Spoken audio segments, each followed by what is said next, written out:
But also, another quest that is going to require some specific, like, thought is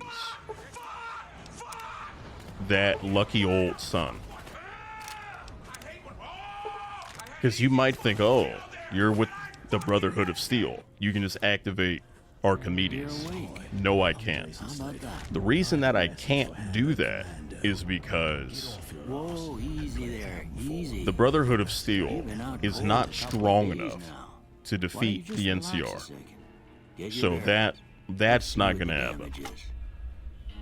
Then you could say, okay, you could just leave it alone and I can keep an eye on it. No, because again, super deep roleplay. Eventually, the NCR would figure out that the scientist, Fantastic, has no idea what he's fucking doing. They're going to send a real scientist, and they're going to discover that Archimedes is a thing. And then even if our chapter launched a full-scale assault on Helios 1, it wouldn't matter, because the NCR is too powerful. So I have to do that quest, give everybody power, so they don't inquire. That is the depth that we're going with this shit. What's up, Marvelous?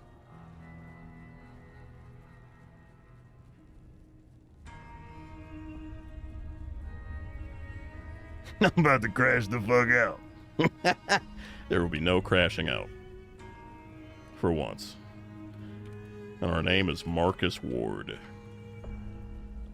I wanted to go with Elias, but then I thought to myself, the name Elias is too close to Elijah, and I fucking hate Father Elijah, so, yeah. I can't say it's what I'd have picked for you, but if that's your name, that's your name. I'm Doc Mitchell. If that's your name, that's your name. Now, I hope you You don't like the mind, name but I hate Mike to go Oxlong. rooting around there in your noggin to pull all the bits of Yeah. lead out. I take What about pride in my Mike needlework, Hawk? but you'd better tell me if I left anything out of place. How'd I do?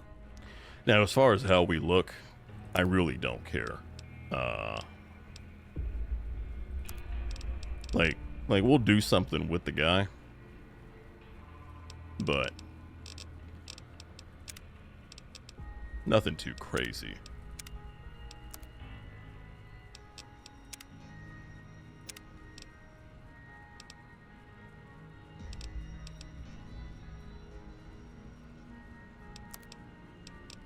Nothing too crazy.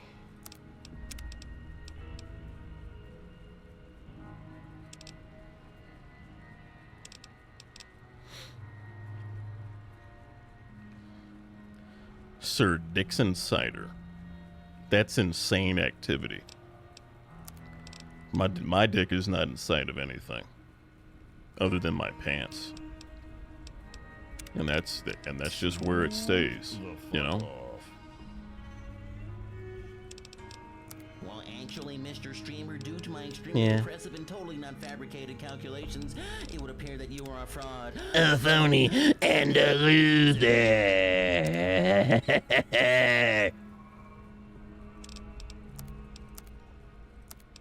But also as part of our character's background, we are from a redacted Brotherhood of Steel chapter.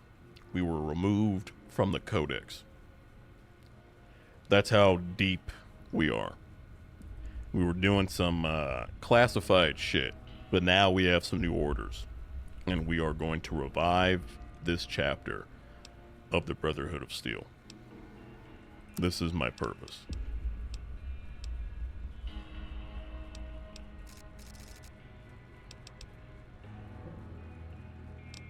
I honestly think that Well, I got that's most a of it fine right haircut. anyway. Stuff that mattered. Okay. No sense keeping you in You bed thought anymore. you thought I said Let's I see was if we from can get an you on your feet. Iraqi Brotherhood chapter. Yes. Good. I am from Why Iraq. don't you walk down to the end of the room? Over by that vigor tester machine there. The fuck off. Take it slow now. It ain't a race. It is a race. But although I'm not into helping factions, unless it directly benefits me, what I am going to do, I'm going to repay these guys for saving my life. I feel like that's fair. But that's about the extent of it. They saved my life. Ooh, looking good so far. And if you're the Brotherhood of Steel, you don't want to be indebted to another faction. Right quick if you get back all your faculties. You want to pay that shit back as soon as possible, so they can never ask you for favors. So you can just go back into being a recluse. That's just how it has to be. But Mr. Streamer, You used turbos, so the run is invalidated because Ballsack 95 could never. Yeah. Go and dox yourself.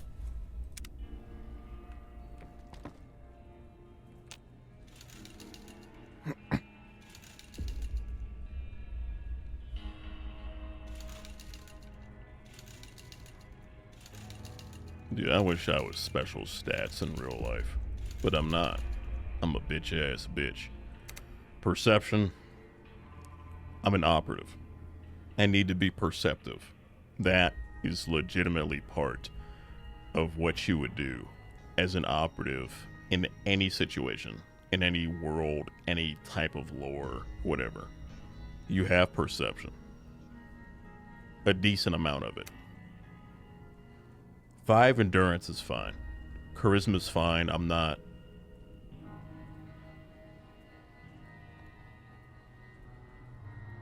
In fact, no. My charisma should be lower than average. Because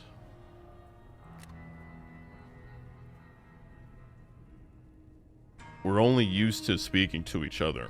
And because I've been an operative for so long, it's not that I can't talk to people. There's just no need to be decent at it. Do just enough to get by. 8 intelligence just makes sense. Again, I'm a member of the Brotherhood of Steel. I need that shit. That's right, Stream Elements. Fuck Todd Howard. Luck. 3 luck, because I got shot in the fucking head. I think being agile makes a lot of sense. Let's go with 9. Int. I think that's good. I think this right here is pretty solid. This is not... Oh, are you going for like a specific build and you're trying to do a fucking meta thing? And No. This is all roleplay based. Now, the perception does help with energy weapons, but I'm not limited to utilizing laser and plasma. I can use a shotgun if I want to, because if you're an operative in the field, you're not going to have unlimited munitions with your preferred stuff. You need to learn how to utilize other types of weaponry, because if you can't, you're fucking dead. The hydrate, I got you, dude. Maybe them bullets done your brain some good. Well, we know your vitals are good, but that don't mean them bullets didn't leave you nuttered and a bighorn are dropping. What do you say you take a seat in my couch and we go through a couple of questions? See if your dogs are still barking. Your mother's dogs are barking. You know, honestly, I would love to kill Doc Mitchell's entire family.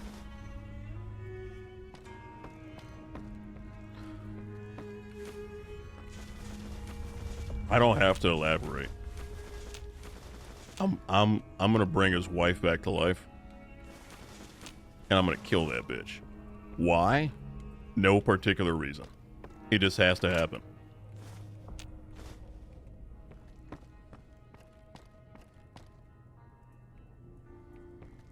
Oh, no worries, Hambo. Hopefully that shit gets better, but yeah, I would kill my dude. I would honestly kill them. I'm gonna say a word. I would legitimately blow their shit smooth the fuck off. Please don't, your cock is too big.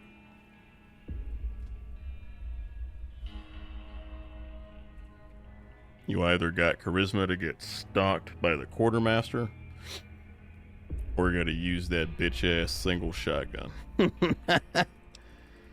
Nah, we love the single barrel. It's the greatest thing of all time, you know?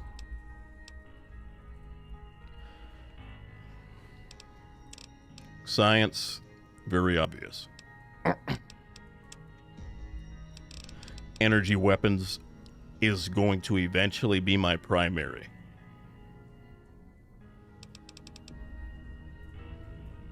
Now the third one, it's kind of like a flex. Flex in the sense of it doesn't matter. It's just for utility.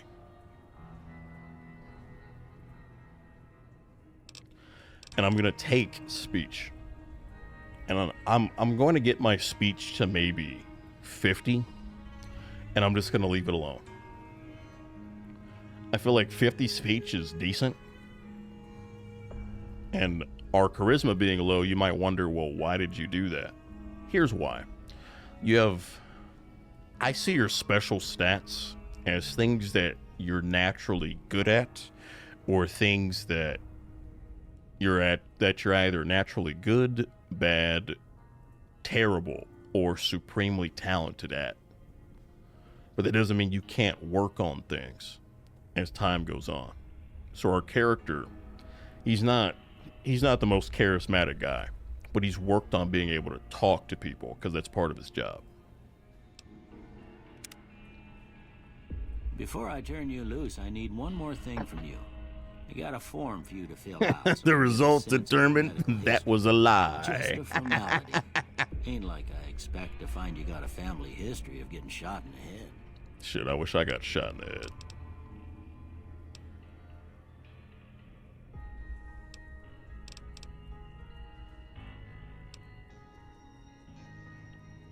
Not necessarily sure I want any of these.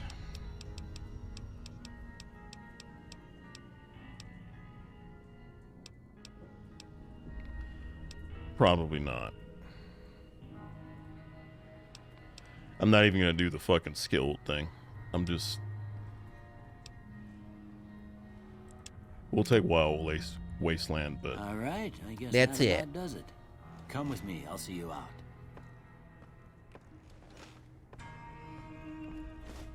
Here, these are yours. Here, these are yours.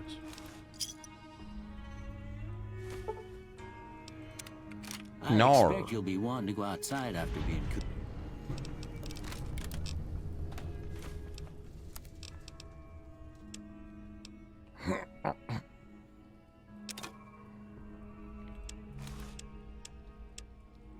I've always loved being able to sell his shit back to him.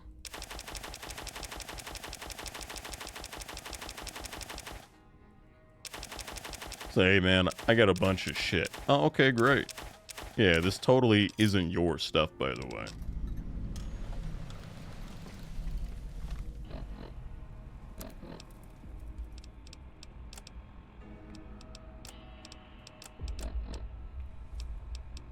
It's not your stuff, man. I swear. I swear.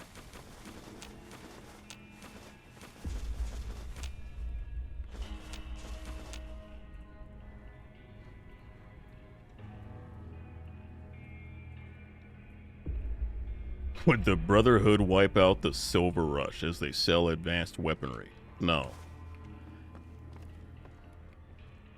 And we're also not gonna launch a coup for old boy. Because even though that's the ending a lot of people take for that quest, if you're trying to keep the Brotherhood of Steel lore accurate, that's actually not what you would want. Because that guy wants the Brotherhood to be ambitious. And that's just not... That's not what they're supposed to be.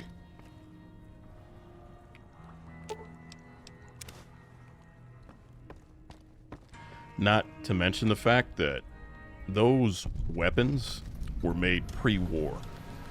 They're fucking everywhere. You can't do anything about that. It's just like, you can't just be like, all right, I'm going to kill everybody that has access to a Protectron, Vendortron, SentryBot, Mr. Handy, Mr. Gutsy, any of that shit. Because it just wouldn't make sense. If it's something that's widely available, there's no harm, no foul. There's no advantage or disadvantage.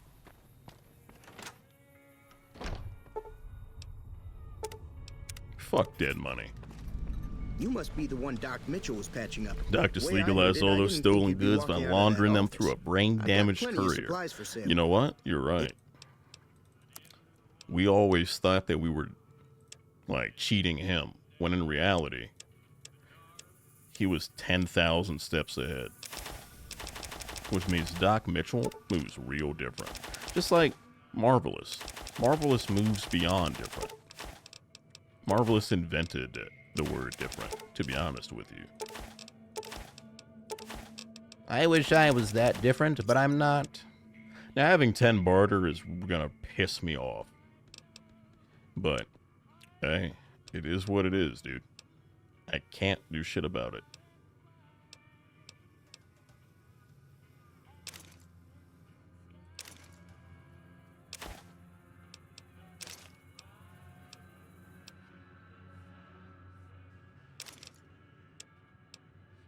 It is what it is.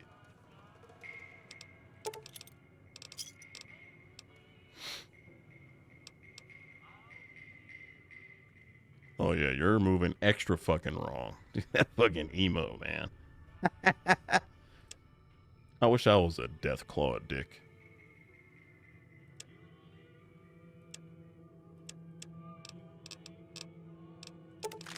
That shit'll have you moving real different.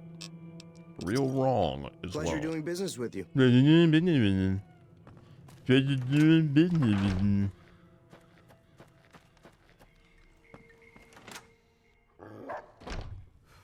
Cheyenne, stay.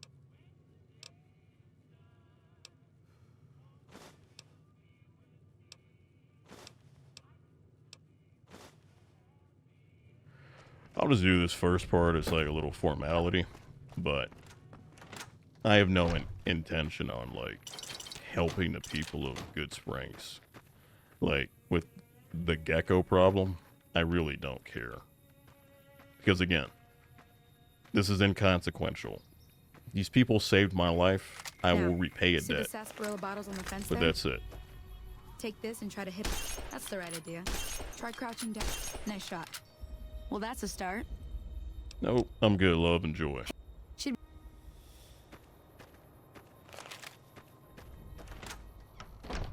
I'm done being nice. Well, you've been causing quite a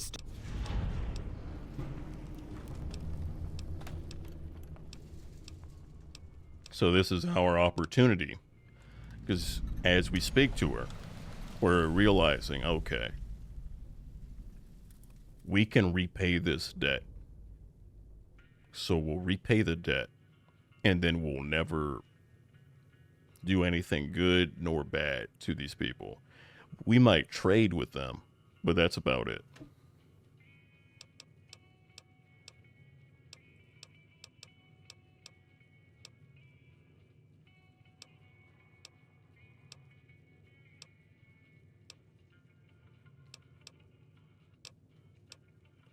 I don't give a single fuck about that radio.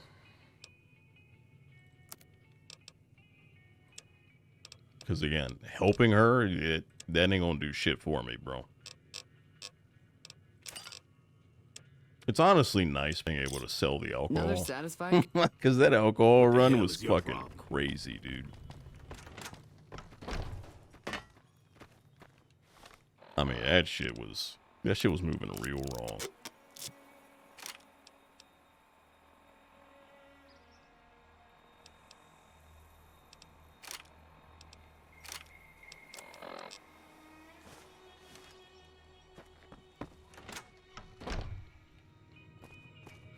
You looking to buy some supplies?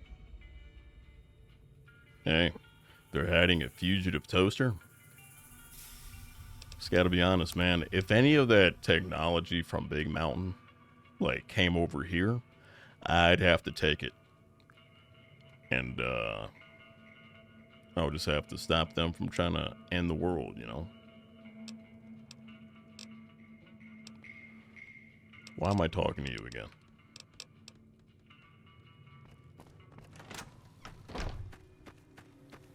The big empty.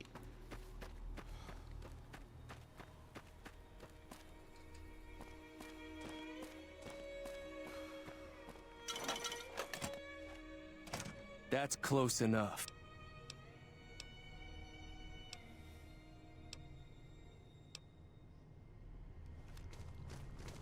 Yeah, let me get all this shit, brother.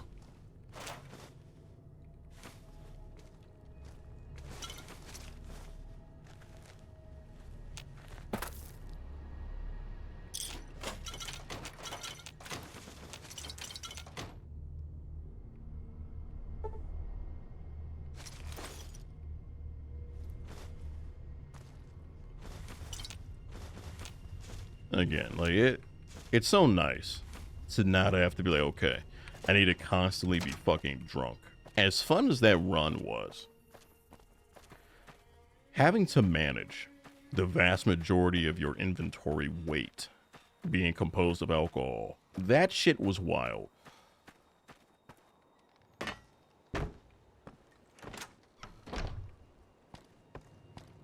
Hi there. Sticking around.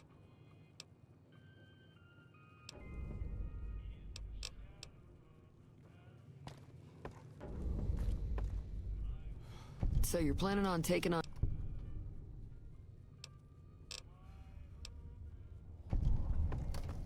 Let's get a little, you know, just a little something here and there. Howdy. I don't even think my explosives is high enough. Nope. Don't fucking care. My barter is dog shit. It's not gonna work. You want a Dracula flow? I got you.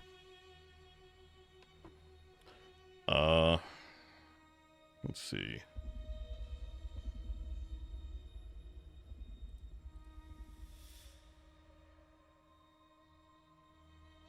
We straight gassing, cutting straight to the bricks. Ha ha. Yeah, let me make sure this shit's actually playing out to you guys, because I'm not sure it is. Yeah, it should be. Took that shit out because she couldn't run. I had to do it to them snipe. I went Judge Judy on that pussy snipe. I'm not loyal to anybody. I'm a Welcome back. I have no loyalty for anyone.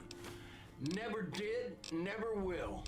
Shorty chose to be with a demon. Sounds like her problem to me. Okay, we have enough room to just go absolutely bonkers with the looting. You love to see it. On and off the court, Straight fundamentals. No funny business. This shit ain't nothing to me, man. Moving like Dracula, we get it back in blood. You see So what's going on? I Yeah, really bro. did this. I'm really Time to look alive. Flipped a whole brick into an empire. Stop playing with me. We get this shit I have done, no sympathy. then I live the real this role shit. play can begin. This shit ain't nothing to me, man.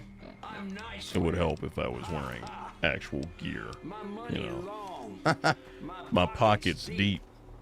No pocket watching in these parts. We straight gassing, cutting straight to the bricks. Chanel optics got me seeing shit. Like that? Come on. Hang on, I didn't set the fucking hotkey for the thing.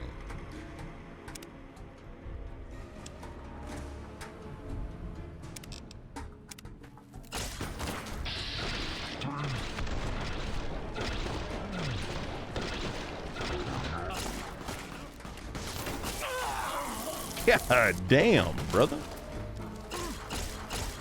Damn! I'm hit. I'm hit.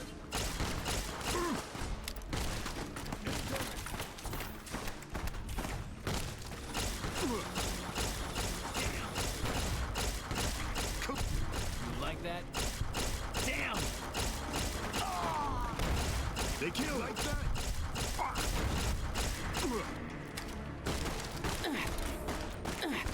Guys, we don't have to do this shit. We really don't.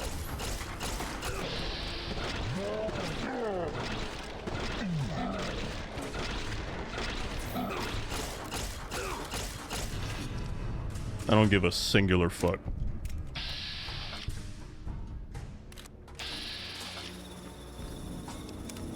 Don't care. Alright. Debt has been paid. We no longer give a fuck about these people. I owe you a huge favor.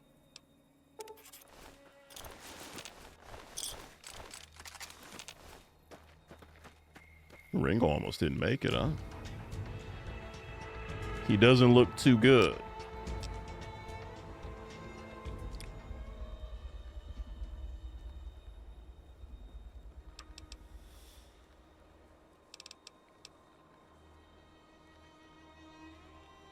So what I say?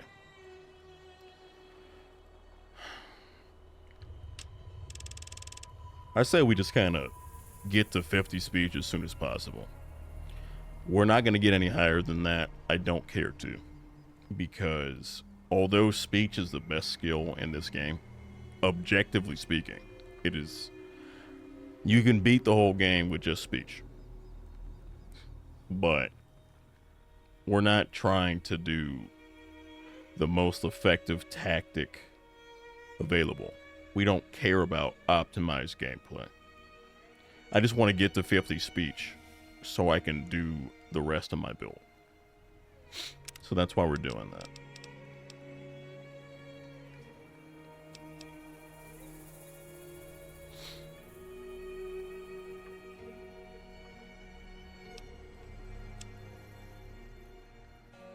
They forgot you're him. They forgot that I'm moving different. This shit, it ain't nothing to me, man. I'm a dog. I'm biting the fart bubbles in the bath. Smoking symbiotes. Smoking that Whoopi Goldberg South Egyptian Burberger Deluxe Mega Million Scratcher Skunk Bubba Kush.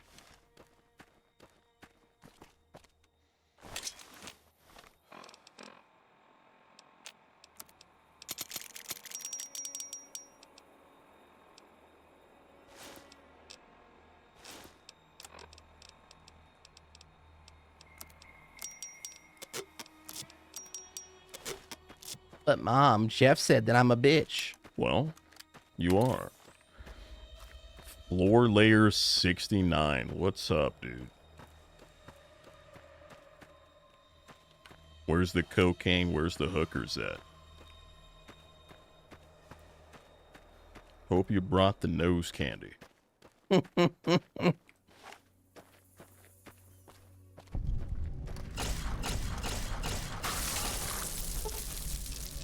Nope, we're good.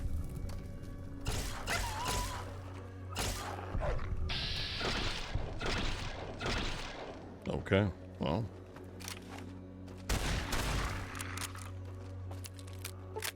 Hey, man.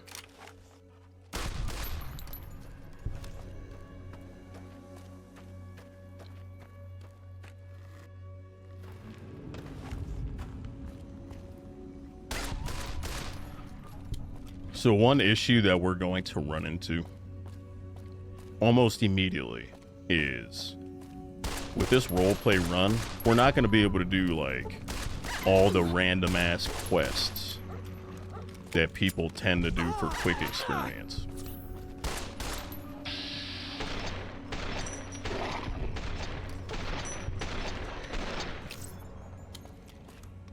Because it just doesn't fit into the roleplay.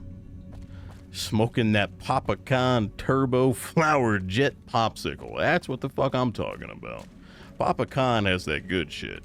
That's why he doesn't do anything all day. He's fighting for his goddamn life. Working by Western Avenue in West LA. You passed by, seen some baddies working on the block. Hey, you gotta let the baddies know that you recently got paid, or you're getting paid on Friday. Ask them how much for an hour, and they better not give you a bullshit price. How about that?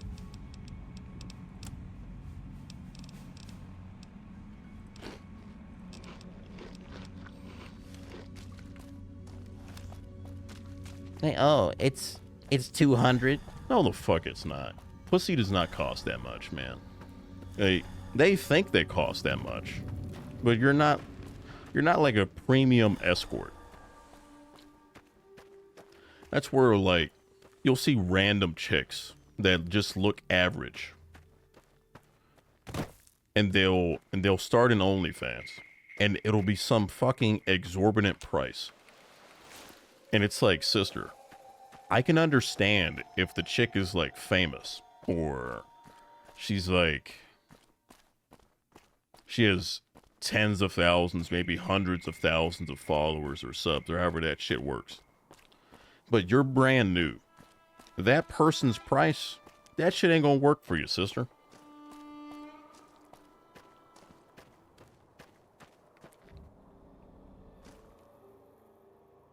You've been robbed once, she said 20 minutes. So only gave it twice. She robbed you 5 minutes. Hey, you just got to go back again. You know, maybe it was bad luck. You just got to keep going back. It'll change. Trust the process.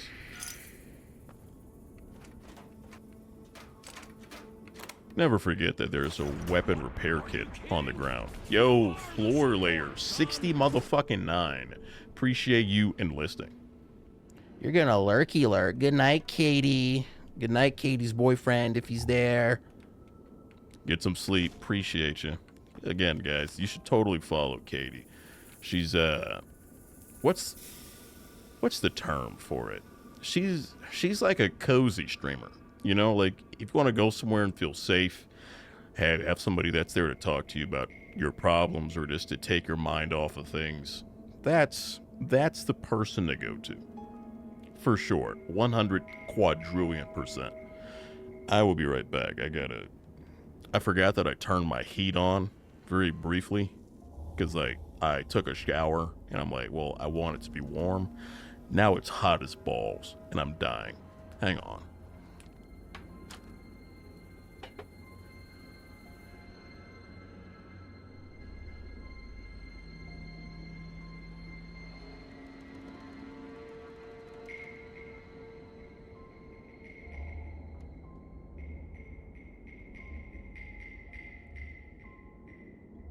Also, since we're basically like paused, I've shown this before, but there's some new people here. Take a gander at my Brotherhood of Steel light. Look at this shit. That shit goes hard. Now, it gets significantly brighter. But this thing right here, man, it's really cool. I really like this thing. Yeah. And then, of course, you can see the Nuka-Cola sign here. Let me move my mic a little bit.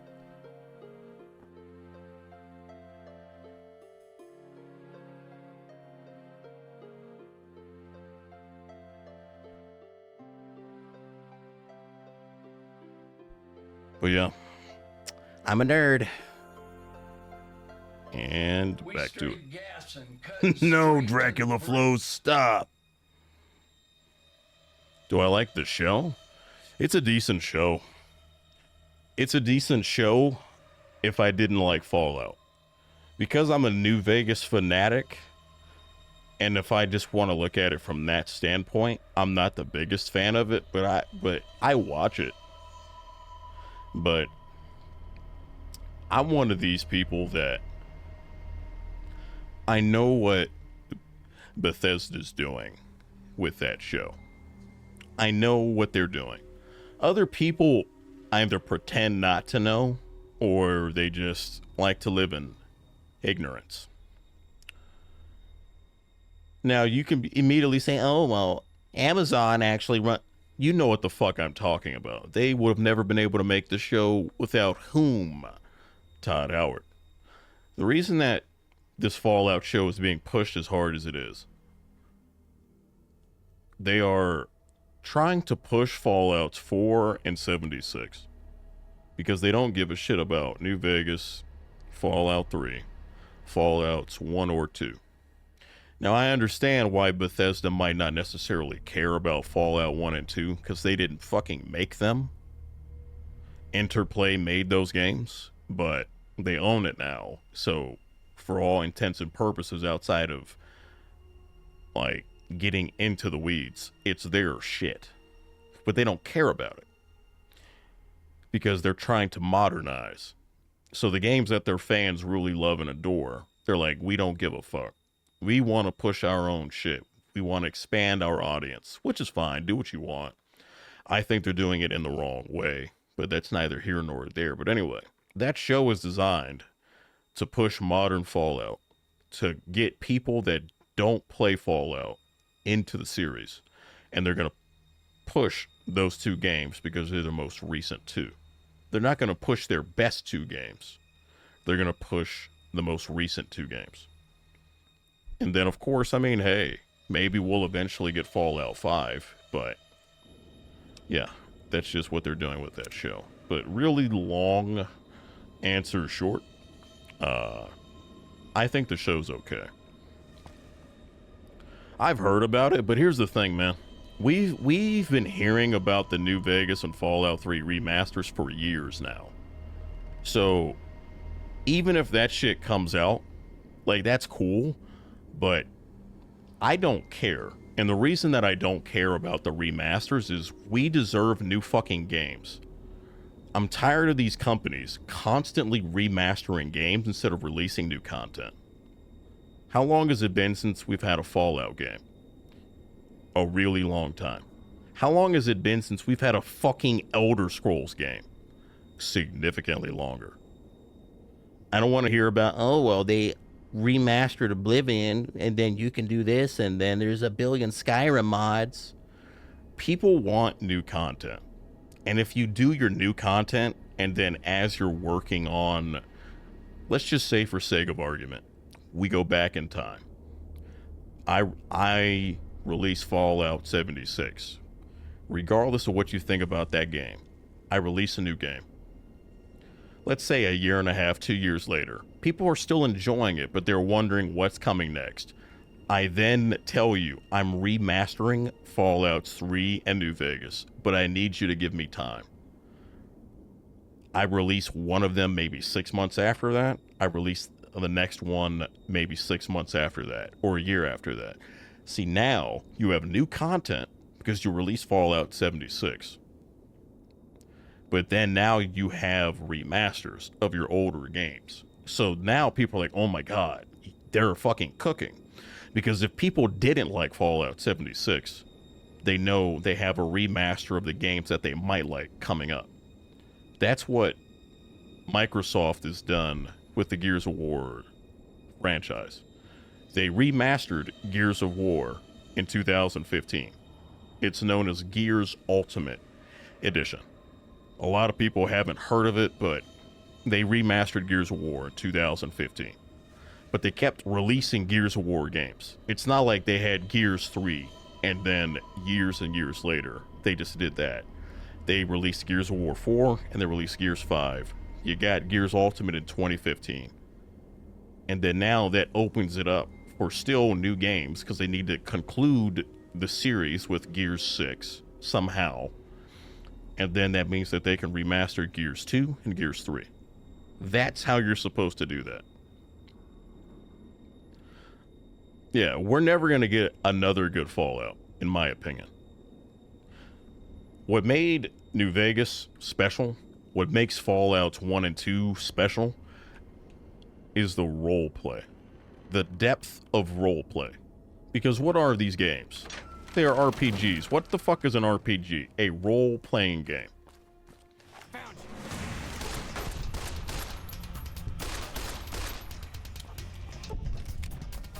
Fallouts 4 and 76 are looter shooters with a hint of RPG elements. People get really fucking mad when I say that. I mean, like, ridiculously angry. But it's true. Although, I think people get upset at that because they've not thought about it that way.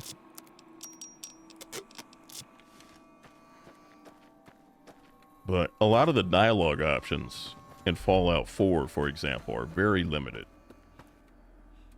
You can, just be like a yes man. You can be a sarcastic asshole. You can be mean. You can just have that, like, the other one. But that's about it.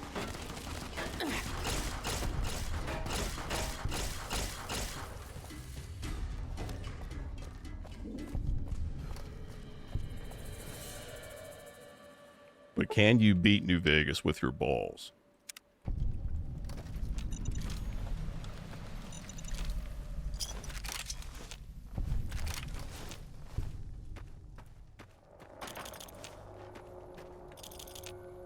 I do think there's just more variety in what you can do in this game. From a standard RPG sense.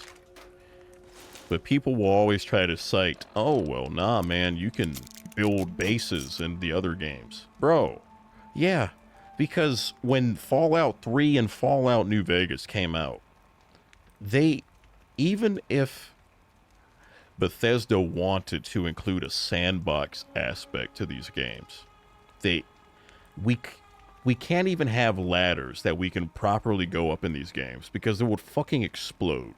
Do you really think we could have had a sandbox back then? Because if we could have had it, it would have been implemented. So yes, Fallout 4 does that really well. They do it exceptionally well. They the gunplay in 4 and 76, spectacular. The RPG elements, they leave you wanting for a whole lot more. You can beat your meat to New Vegas. Yeah, that 100,000% counts. But you have to record it. Otherwise, it simply does not count. I don't make the rules, I simply enforce them.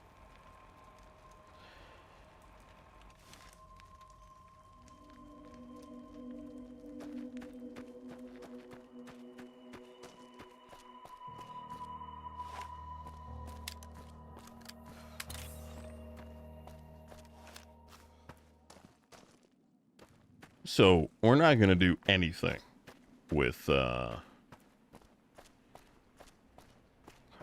Mojave outpost.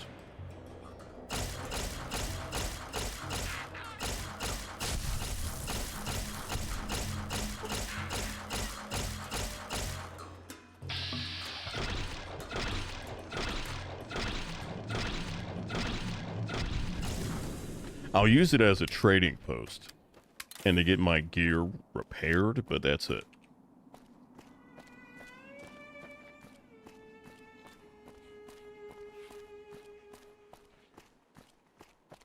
Hell yeah, you do your thing, little guy. Proud of you.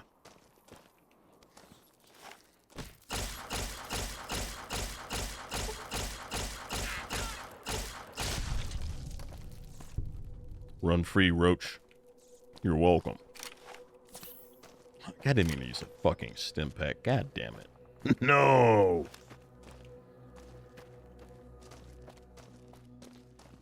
But yeah, no, I'm not a big fan of the modern Fallout games.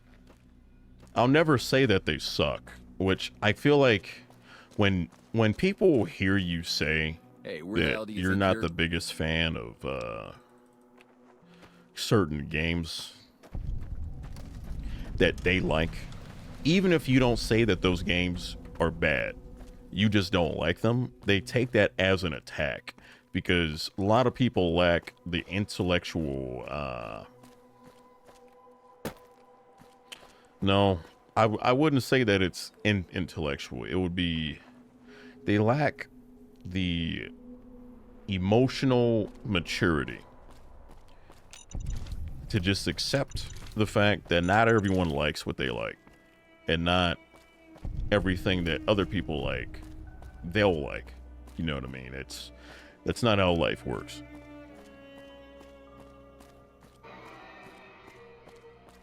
And I'm bringing that up because I posted a TikTok, which I don't have a big following. I have a very tiny following, actually, but that clip was pretty profound on TikTok and got hundreds of comments because we have a very passionate fan base. But a lot of the people, they're defending Fallout's 4 and 76.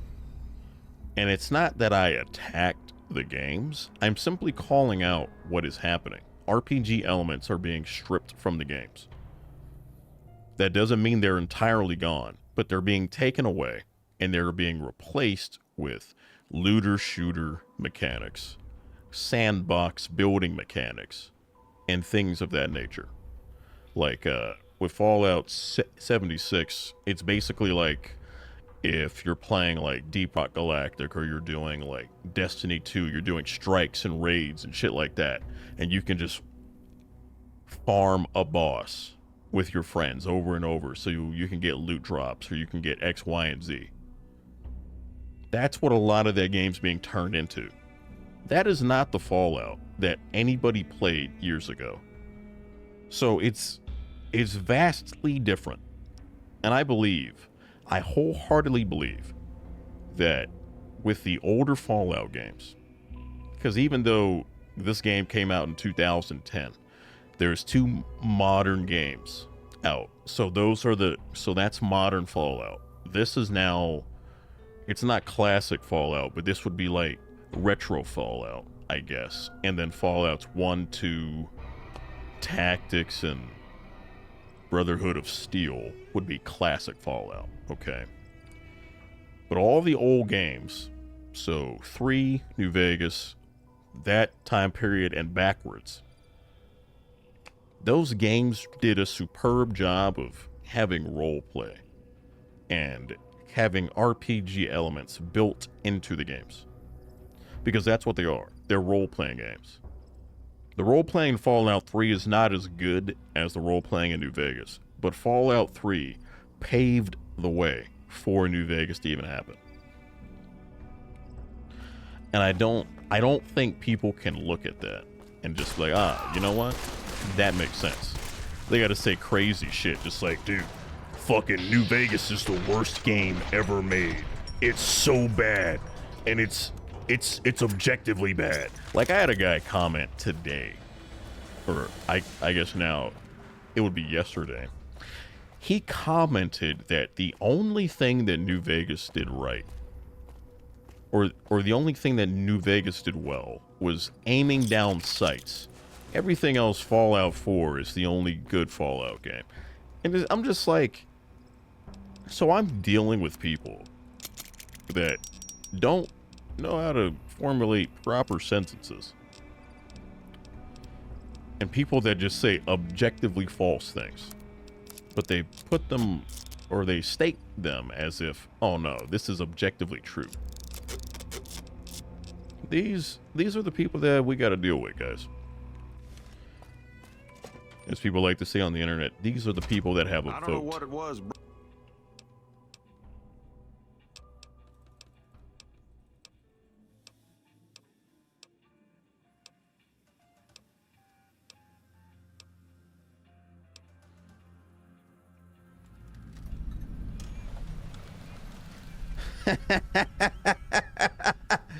That's exactly right, Weird. They have significantly less to say. Because I'm always open for, I like to open dialogues. Because very few things in life are black and white. There's always a gray area. There's always, something's good from some point of view, and something's bad from a different point of view. But these people, they just can't see that. There's no technology in Prim that is significant enough for me to care. As a Brotherhood of Steel operative, I am not going to help the people of Prim. I'm going to kill the fuckers in the casino because I need to get to Deputy Beagle. But as we all know, I could just bypass Prim. I could just go straight to Boulder City. But my character doesn't know that. But we're already determining that this little town doesn't have shit. At least not yet. The one thing that the town has is Eddie, which is an Enclave iBot. We're going to take Eddie as our own, so no one else can take that fucker, and he can't go to Navarro, but we're just going to stash him in the Lucky 38. But Eddie's the only important part about this. The convicts, I don't give a fuck if they don't have a sheriff. That is inconsequential. I know that's very cold, but that is the role play. We don't care. Whether Prim has a sheriff or not is inconsequential. Also, again, what's up, Weird? Hope you're doing well, bud. I will trade with you. I will trade with you, so I guess... Oh, but you're stimulating Prim's economy. Okay. Man's got to get ammunition, you know? It's hard out here.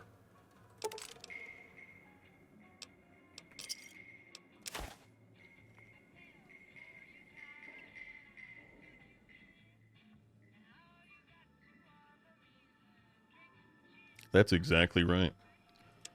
I can have a certain perspective, but that doesn't, if Weird sees something from a particular point of view, just because I feel a certain way does not immediately invalidate how Weird feels or how they think.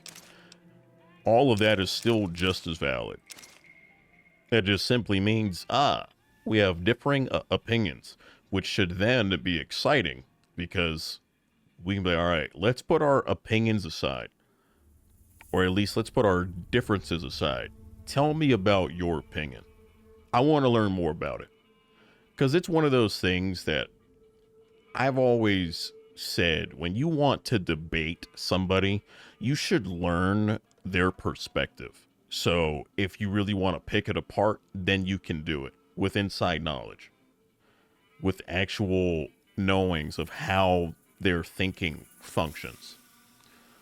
So if somebody's like, if you think pineapple should go on pizza, the other people say that it should not go on pizza, would it not be intelligent of you to figure out, why do people not like pineapple on pizza? Let me figure out why these people think that that it's almost a sacrilegious act to put pineapple on pizza. Why do people not like it? You learn why people don't like it. And then you can come with your argument the next time that you're in that debate. And you can say, hey, I know this is why you don't like pineapple on pizza, but I don't think that you guys have thought about X, Y, and Z. You might not convince anybody, but your ability to argue that has been significantly strengthened.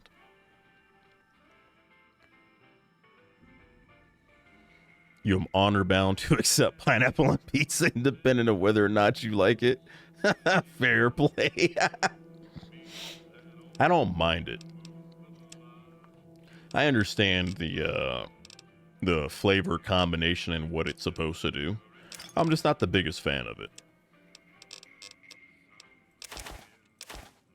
Like, if you gave me a slice, I will eat it and I would actually enjoy it. But if you told me to order it for myself, or just, hey man, order a pizza. Order 100 pizzas over however long that would take me to order. I promise you, I'm not ordering a singular pineapple on pizza with random toppings, or I'm not going to order a Hawaiian pizza. I'm just not doing it.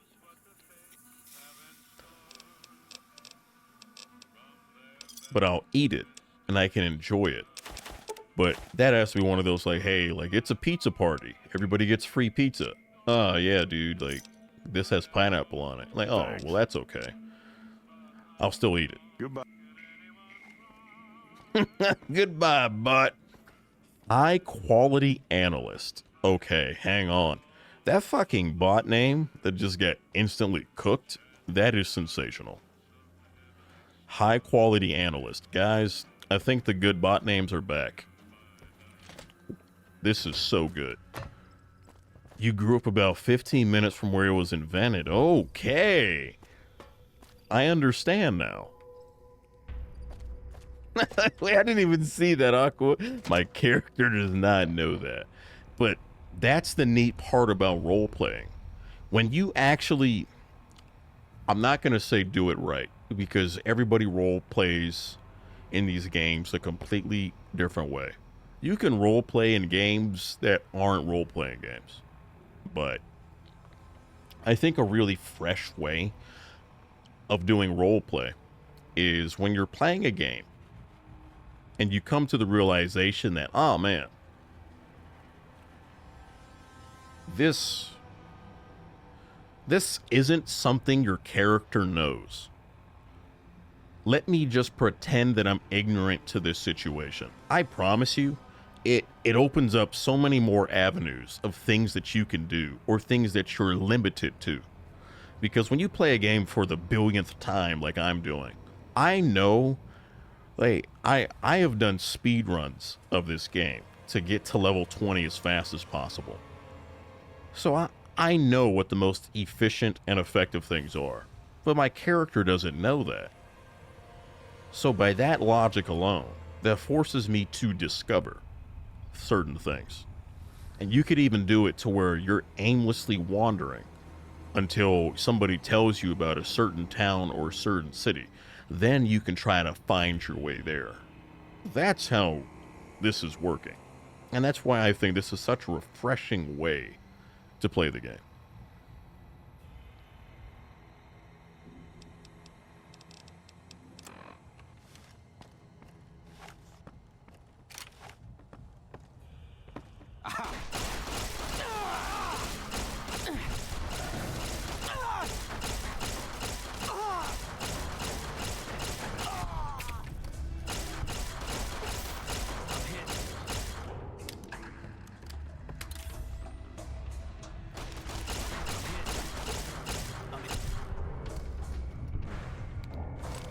I guess that's it.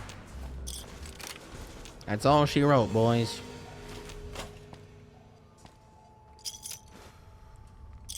I gotta be honest, man.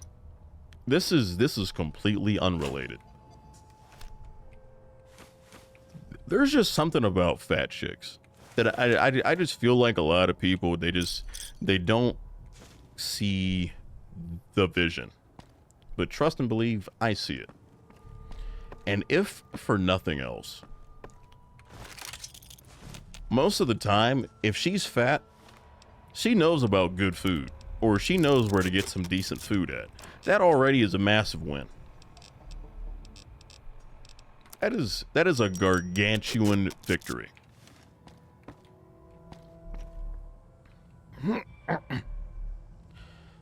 Once a year since it came out. There's nothing in it for you to discover, but if you just vibe with the story and the music,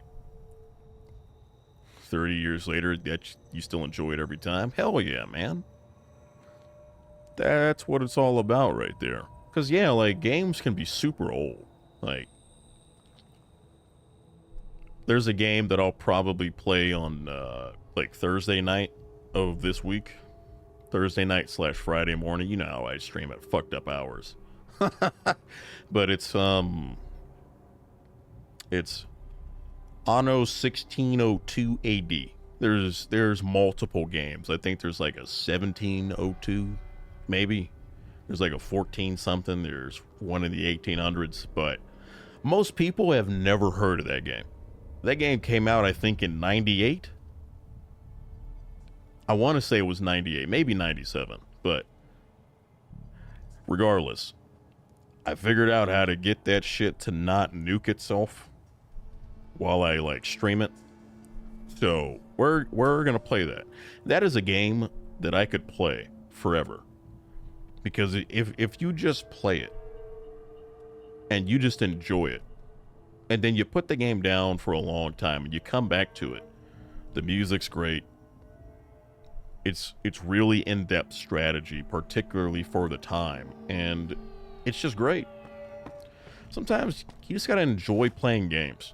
You gotta remember why people play video games. It's not to be the best ever. It's not to get all these crazy achievements and be a MLG Pro League gamer. We play video games so that we can decompress and have a good time. Whether that be through learning a really exciting story, challenging strategy, in-depth role-playing, or just having a good old time shooting zombies or something. We play video games to have fun. And I feel like a lot of us forget that. It's pretty disheartening, really. Hey, man. Piece of shit.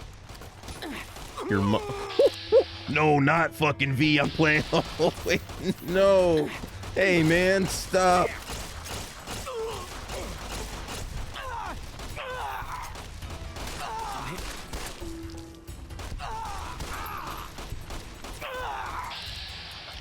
Why do I keep wanting to hit that key? Why am I trying to hit that? I'm thinking of Deep Rock Galactic. Okay, never mind. Never mind. I figured it out. I'm just like, why the fuck am I trying to hit that key? It all makes sense. I'm thinking of a different game. That's my fault. Okay, we're trying to get to 50 speech. 50 speech is pretty good. Actually, you have gotten very good at speaking to people. We're leaving it there. We're cutting it off here. We're not putting anything else into it. If I find a book and I can put some points into it, or I pop some mentats, so be it. But as far as our actual stats, I'm not taking it past 50. Which hurts. Because typically, I'm getting 80 plus speech in every run. It's just too good. It's too freaking good, but we gotta stay true to our character. Our character's name is Marcus Ward, by the way. Marcus Ward doesn't really like talking to people, unless it's necessary. So, here we are.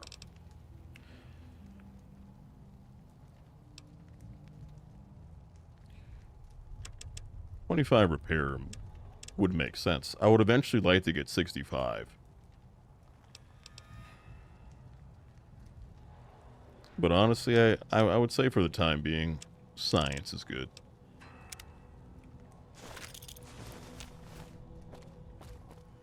Try to get our utility stats relatively high. Everything else can just come afterwards. At least that's how it's working in my brain, but my brain's a weird place, man. It's a weird freaking place. Yeah, it is 1602. I want to say that one was... I want to say it was 98. Because I think it was the same year that Fallout 2 came out. So I think it has to be 98. I think.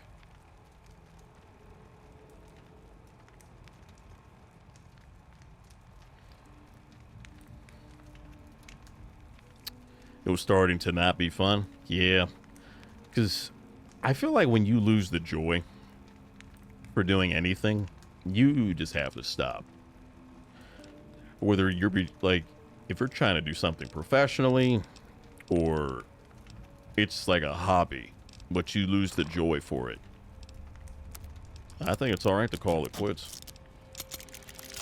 It's honestly better to call things quits prior to shit getting awkward.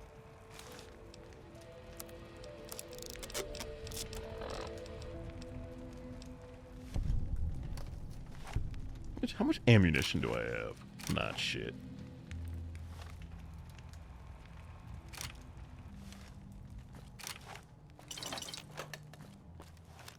Your brain is also a weird place.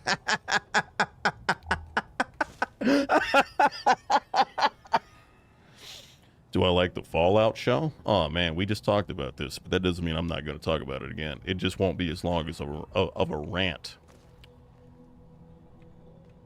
Let me say this. I studied film because my first major in college was music. I almost immediately switched that because I realized that being a professional musician, not trying to be a singer, rapper, none of that bullshit, like playing an instrument, I realized that that is not as lucrative as you think it is. And even if you play in a orchestra, you're not making that much money. So I immediately said, okay, no thank you. I switched my major to film, and I took that really serious for a while. And I guess that could have subconsciously been why I became a voice actor. But then I settled on history. But anyway, Why are you talking about this? that film background, I feel like I'm able to disconnect from things that I like Fallout, and I can just look at something. I can look at the Fallout show in an objective manner, and I can just look at it for what it is, a show, and I can critique the art. That's how I like to watch the Fallout show, because if I do it in a subjective manner, which is how most people consume any kind of content, and that's how you're meant to consume content, it pisses me off. I like the show. I somewhat like the show.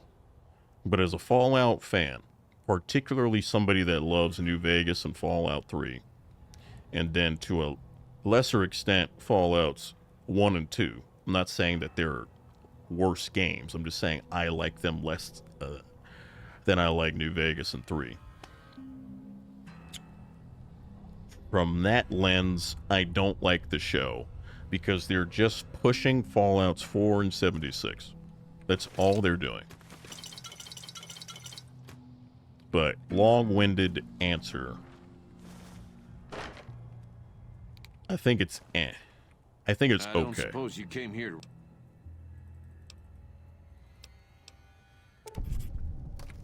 It would be so very delightful if you set me free. No one's gonna remember me fondly for anything.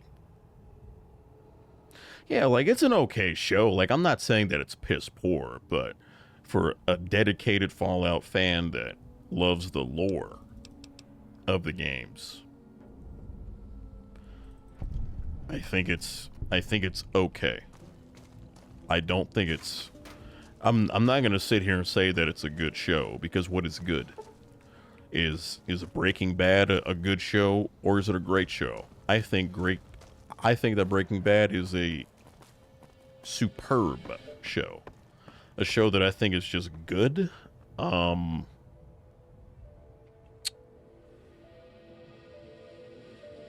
to think. No, I actually really like that show, so never mind. And that would be really biased. Okay, I'm trying to think of a popular show that people like.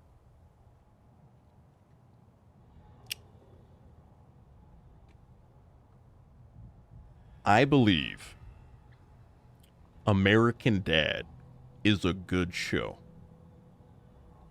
I don't think Fallout is as good as American Dad. And I know American Dad is different, but just from which do I enjoy more? For the reasons that I've stated, I like American Dad more. Because it's not pretending to be something that it's not. But I think the Fallout show is better than that Mortal Kombat movie that we got back in the 90s. That shit was cool, but that shit was ass.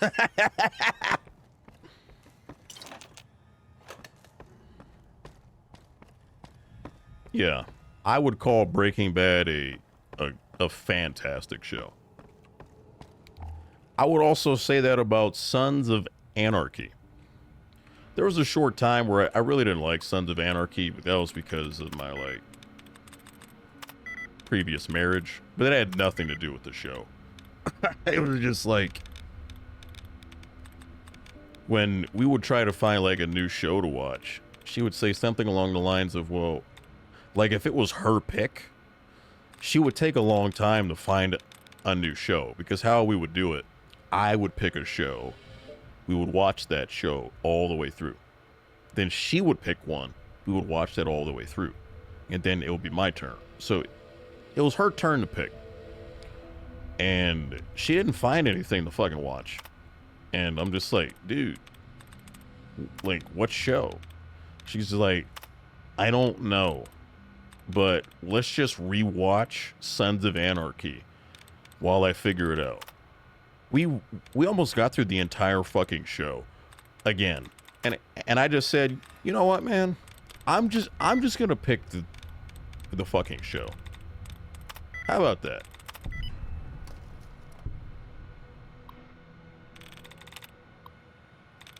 It was the TING that was shared. Okay. That makes sense. I'm sitting here wondering. I'm just like, I know it's an ING word.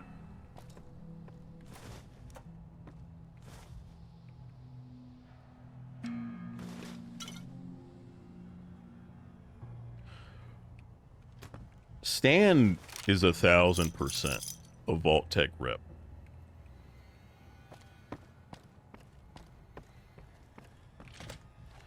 You saw clips of it and it looked like ass. The Mortal Kombat. Oh yeah, that shit was bad. That shit was horrible. But it was fun. But fun is not equal to good.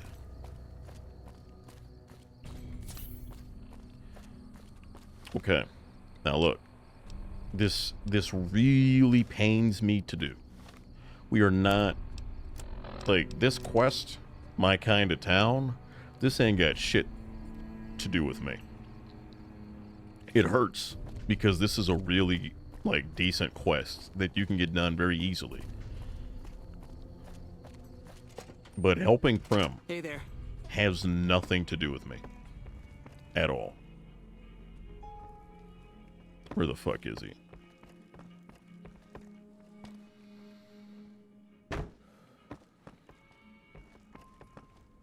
And especially, it just wouldn't make sense to put the NCR in charge, because that gives them more reach and influence, and that's not what we want. Hey, youngster. So the best way for us to go about this is to, unfortunately, just leave these people to it. Wish them the best of luck in their future endeavors, but this shit has nothing to do with us.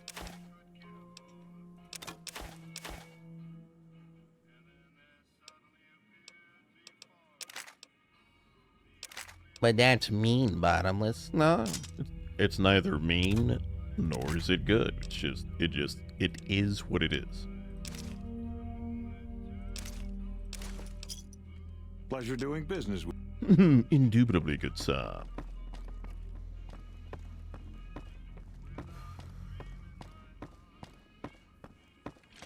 Yeah, you're absolutely right. They're not good. Like, they're not objectively good. Like, you know what? This is a quality film based off of X, Y, and Z. But golly, were they frickin' fun. Like, the Samurai Cop movies. And yes, they made more than one. It took like 20-something years. Maybe it was, no, it was like 30 years. But they made another Samurai Cop. There's Samurai Cop 2. But they are so fun. But yeah, they are they are bad movies. And it's like when films were that bad, you have to just put breasts, you have to put titties in those movies to try to keep somebody in their seat. But in Samurai Cop 2, a lot of the female actresses are legitimately porn stars. They are actual porn actresses. And you can see that terrible porn star acting in that movie. But Tommy Wiseau is in that film, so go watch it. That explains Total Recall. They used to do that a lot in the 60s and 70s, which you would think, especially back then, like, why the fuck are you guys just putting tits in here? But Better get out of here. in those really, really bad movies that you know no one's really watching your film, hey, you gotta put a butt in a seat somehow. Maybe word of mouth will help you get some more people to watch your dog shit film. Who's that?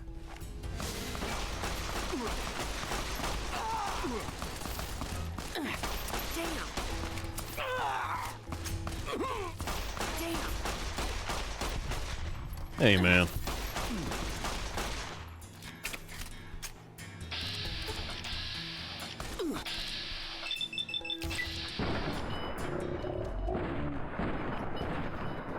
They can never tell me that VATS is not good.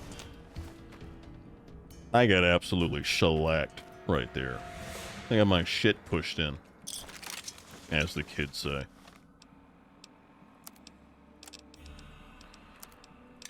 It's like an old football coach of mine would say, you just got your ass packed. And then he would have the audacity to say, hey, so-and-so, do you work at a meat packing plant? And you're just like, Coach, what the fuck are you talking about? But before you could even get your entire statement out, he would say, because you just got your ass packed. Like, man, fuck you, bro.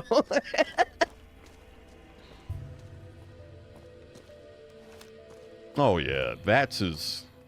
But again, I think VATS, the way that it works in New Vegas and like back, I honestly think that is perfectly designed for an RPG, for a targeting system, because you never have to use it.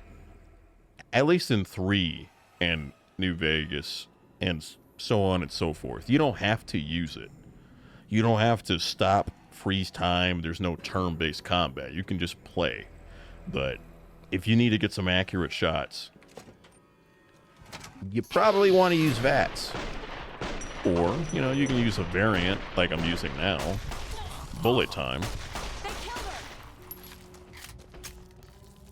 Hey, you good? Hey, man. I thought that you were going to turn over a new leaf. I thought that you were going to make something out of your fucking self.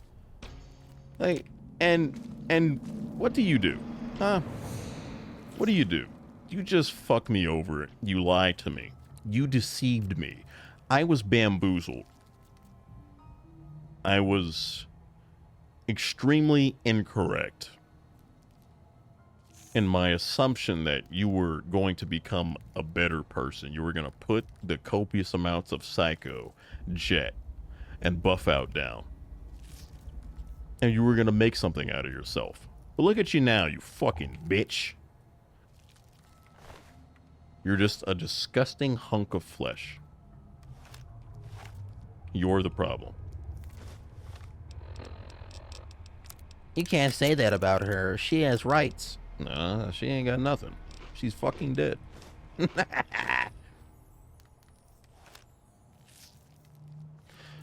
Hey, maybe she did take some invisible jet. And if that's the case, I mean,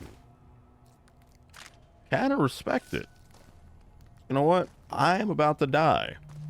Let me just do some drugs so I can go out on top. It's pretty I don't know if I would say it's admirable, but it's kind of relatable.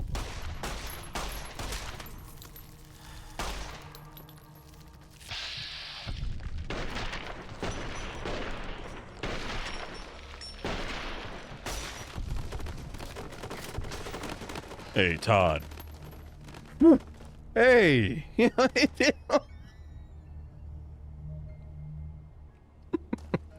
What the fuck, man? Stop.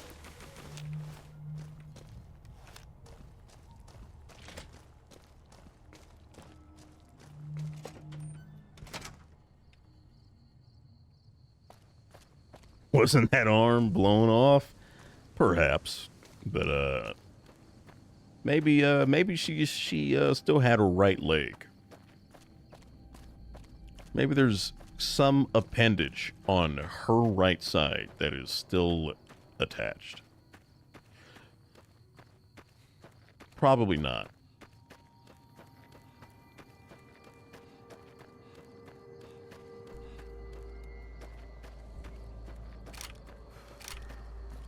Well, shit. That's right, I don't have any fucking ammunition.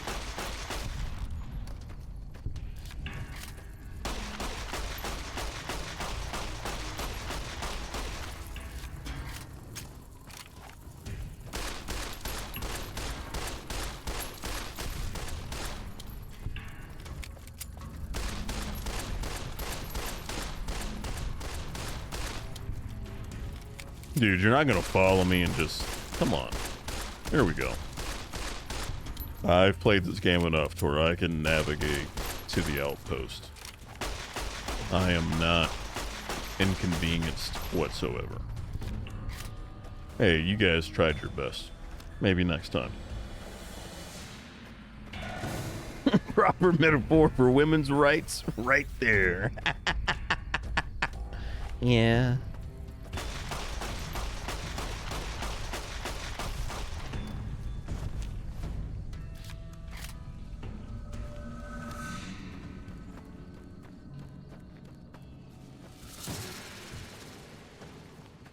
It's really fucking wild how, like, back in the 50s, 60s, like, you didn't cook the meatloaf. All right, well, I'm gonna beat the fuck out of you now. Bro, what?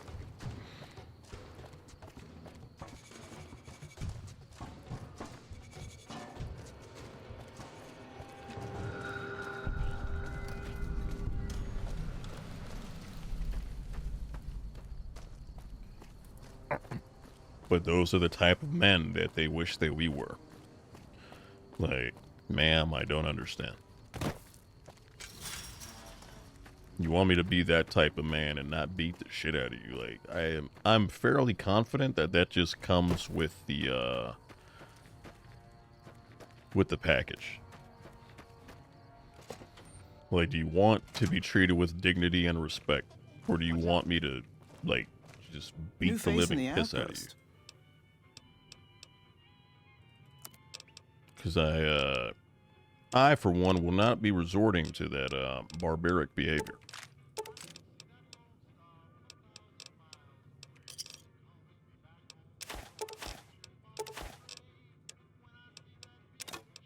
However, no, the way that I say that's not even what I'm. God damn it, that sounds terrible. I'm not gonna say anything else. I didn't even mean it like that, man. Just, however, like, the fuck do you mean? However, I didn't think that through. Oh, that's not what I meant. What I was attempting to say is, like, however, like, you can't have both. Because both things belong to a generation that you're just not in.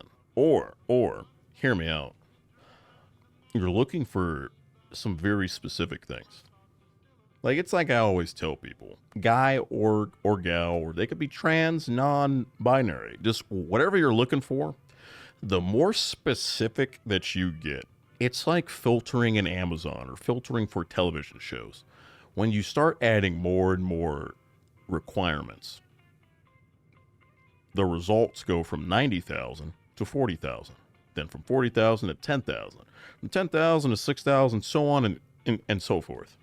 When you have so many requirements and people need to be a very specific way, you're not going to find a lot of partners that are going to fit all that stuff. That's just kind of how it works, babe. That's how it works.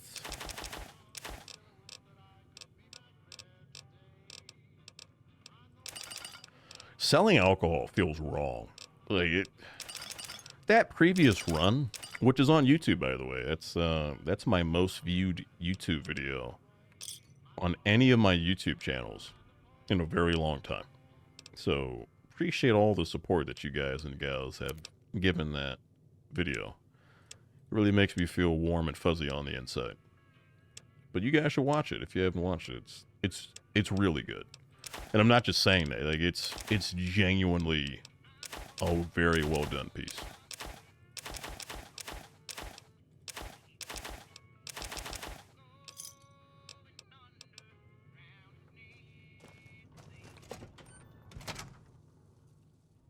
The men weren't getting laid. It wasn't cool with Jesus. There was a lot. Hell yeah. You know what, Charlotte? I'm going to bake this shit out of you. Like, huh? Like, oh. Whoa.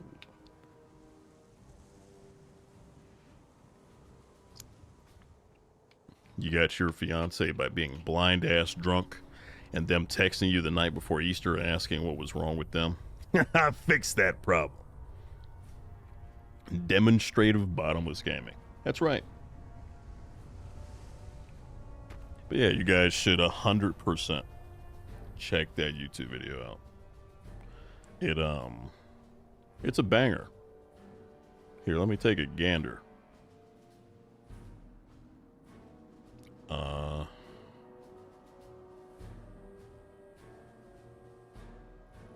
Yeah, it's over 3,000 views, which for me, being a very, very tiny content creator that doesn't make content full time because I don't have the time to do that shit, that's quite nice. Makes me feel warm and fuzzy on the inside.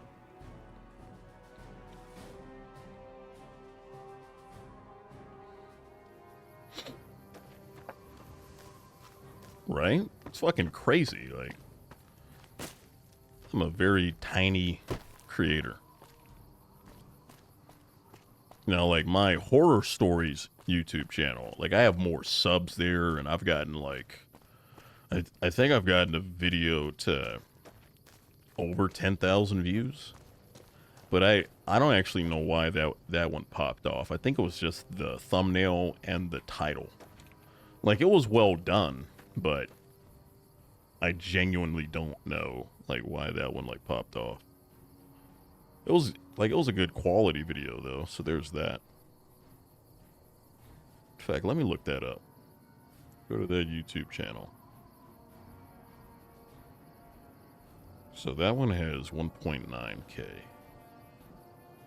But these videos are old, so, like, it makes sense as to why some of these have a good amount of views.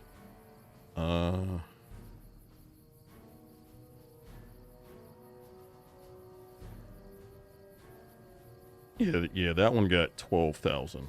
Then there's a couple that are like several thousand on that YouTube channel, but I haven't posted on that channel in almost 2 fucking years.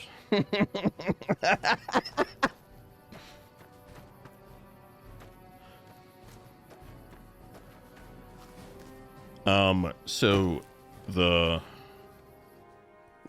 this is a new command. I actually need to make sure that this shit works. No? Fucking rigged, bro. Why does that command not... Hey, we're gonna find out. Hang on, we're gonna find out together.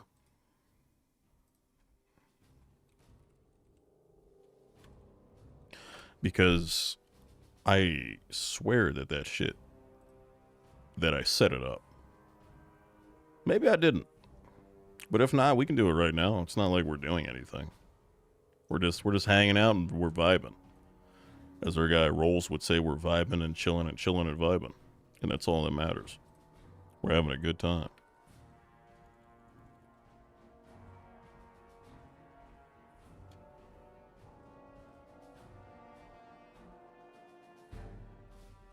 I guess the shit just didn't save. But again, we're gonna do it right now.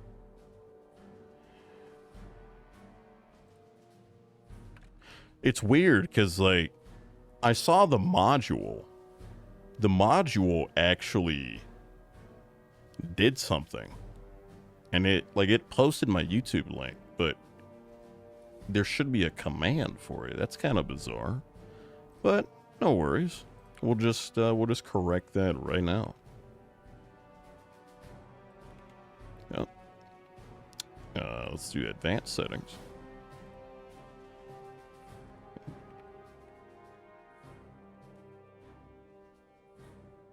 Activate command.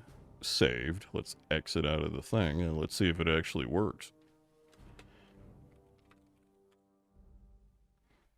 Let me see if that actually takes me to the... Okay, yeah. So that takes you to the gaming channel, which is the Bottomless gaming channel. Haha. And then the scary stories one, which I would like to get back into it, is this one. And yeah, let's click it just to be sure. Yep. Yeah, that's it. Like if you want to watch those and you want like quality videos, I would say look in like the latest videos and then stop at like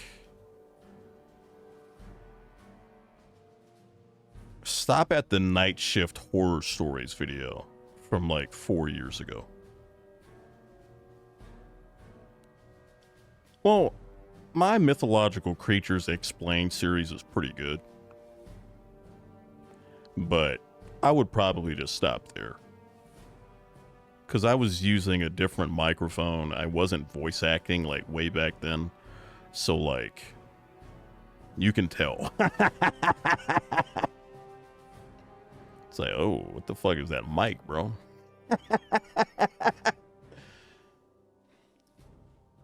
You need to do something while you're playing Hey, let's fucking go. Hell yeah. But again, we're not doing any quests. As soon as my character realized that this is an outpost for the New California Republic, I walked in there. I saw that there's not really any technology that I need to worry about. But even if there was, what the hell am I going to do? But I saw that there's no tech in there. And I don't want to really associate with the NCR more than I have to. We're just going to leave it. And that pains me. But we do what we got to do. Human rights? Fuck 'em. What's up, Rolls? Hell yeah. How you doing, buddy? Welcome on in. What an absolute chat. But yeah, like I would like to get back into that scary stories stuff because I genuinely really enjoy that. Another thing I'm going to do as far as content, this will be more like a YouTube shorts and like a TikTok thing. I mean, maybe we could incorporate it into streams, but I don't know if you guys would like this, but you could let me know. But something that I would like to do is, because I'm a voice actor, I don't want to make a separate series of channels and accounts for that alone. Like I have a professional email, like I have all that, but I mean like social media stuff, you know? I feel like something that I could do to bridge the gap between just voice acting and like gaming, I could like I've started writing some nice monologues that would be really good for New Vegas. And then another thing that I would like to do is like re-voicing voice lines from games, but specifically ones that are just not good, and I could make them good, or I could do my own twist on them. I think that would be cool for social media, but it would also not be so far away from gaming that it's like me, Bottomless Gaming, and I just release a makeup tutorial.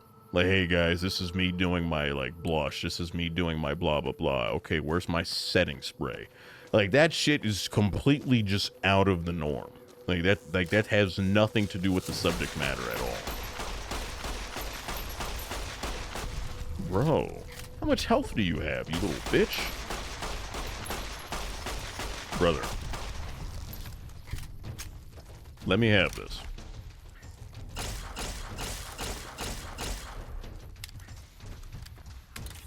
You subbed to both. What an absolute chat.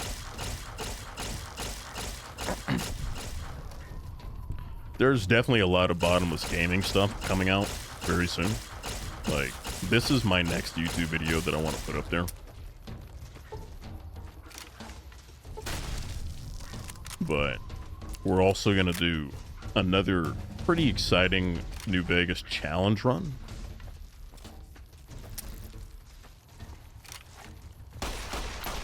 I just need to do some testing with that, because I'm sure it's possible.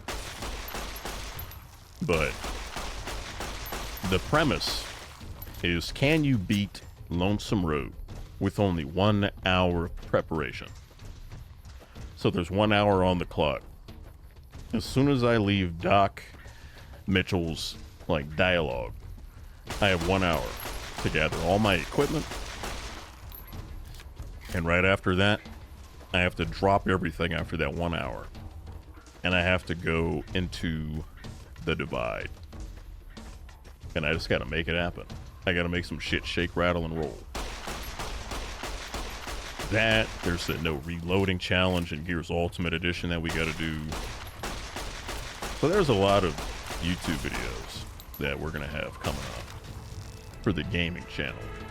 For Bottomless Dread, I mean, I would like to post more on it. It's just, you gotta understand, when a video is like 20 minutes of me talking and telling you a story, that's the final product. That might have taken half an hour to actually voice it, because that's a lot of dialogue. 20 minutes is a lot of fucking talking. So that might take 30 minutes to say all of that. And then you have to edit all of it, which takes at least twice as long. But the videos and all of that, that's easy. I have, what the hell is it called? Story blocks. I have story blocks. So I can just pop that on there. I can pop some good music in there and we're good to go. But, dude, that audio, oh, God. Makes you want to blow my shit smooth the fuck off. Alright. Well, educated is... Yeah. We just have to take that. We have to. There's nothing else that... Yeah, no. Educated is too good. Night Rain is a steaming pie. Hell yeah, dude. Fuck that game. Okay, but can you send us a video of you on that rocket ship, Rolls? Because if not, it doesn't count and you're going to have to reset.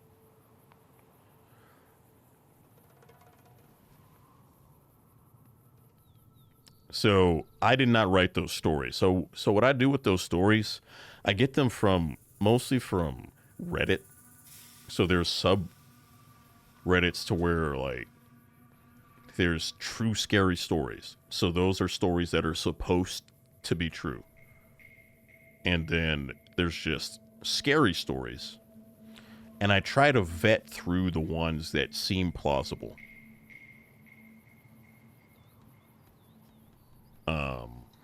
I've done a couple paranormal ones, which I like to theme those as paranormal. Because some people in the horror, some people that are horror enjoyers, as soon as they feel that it's something that cannot happen, they just completely, they just don't like it. So I like to do mostly true stuff. And then the things that aren't true, but, they could just be an explained experience, like my Skinwalker stuff or the paranormal stuff. It's still scary. It's just those hardcore, it has to be true folks aren't going to watch it. But I still think that shit's creepy.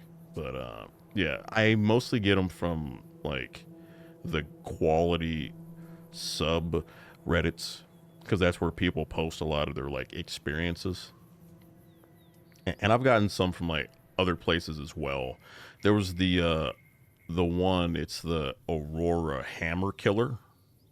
That's a real serial killer. And somebody told a story about that guy, and their experience, and I don't remember what happened in the video, but I think the guy tried to break into their house, and that was when in Aurora, Colorado, that guy's just killing tons of people.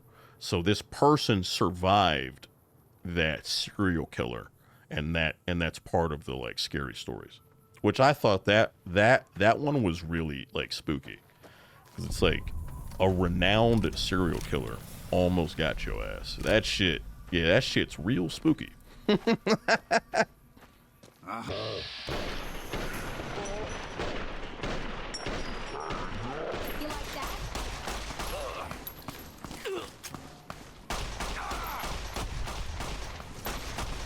What the fuck are you doing, sister? Like, are you good?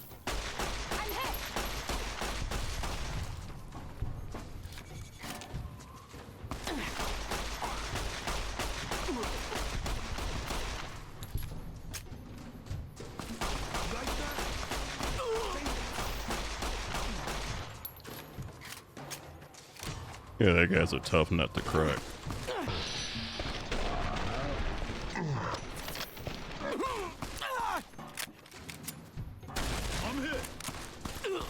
Dude, I'm out of fucking stim packs, bro. That's insane.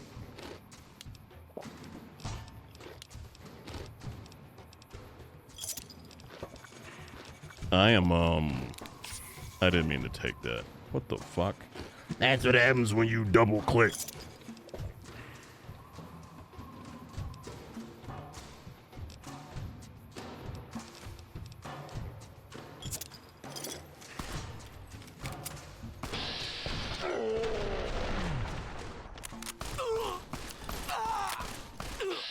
I'm dead. I'm 100% fucking dead. No, I'm not. I'm fine.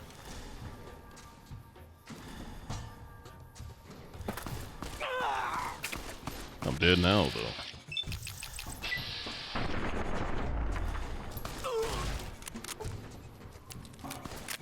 Brother.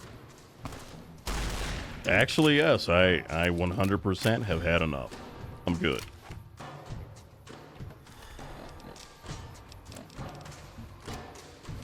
Like that?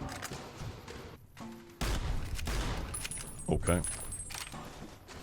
Yeah, that shit was rough. I should have been buying my stim packs, man. I'm out here bullshitting. I'm gonna get these POIs and then I'm gonna fucking go back. Like, I need stim packs.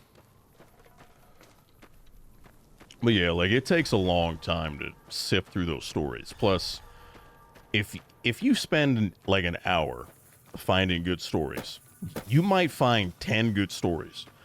But here's the problem. You found 10 good stories and they fit into like 7 separate categories. Like, one is a camping horror story. The other one is a hiking horror story. The other one's a horror story that just happened in the woods, but it's neither camping nor hiking. So it's like, okay, this is a forest horror story video. But you can't just group them together because there's no real theme. So then you have to get enough videos to where it's like, okay, well, this fits. Like, this will fit in one video. And it'll be, like, it'll make sense. So yeah, I wouldn't say that it's challenging. It just takes more time than you might realize. But yeah, I'll just take that POI and I'm gonna go back. Fuck this.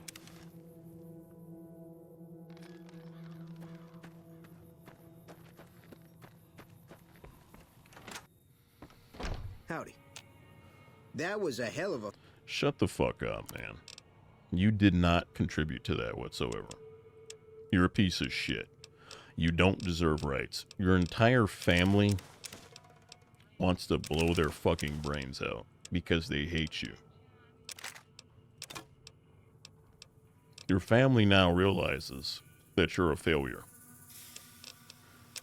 You don't deserve rights. You don't deserve to live. You deserve nothing but the worst things in this godforsaken world.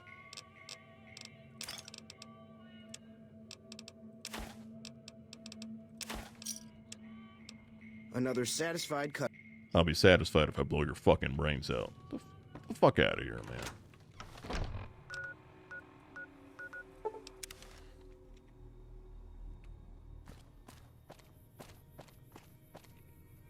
Look at me going the wrong way.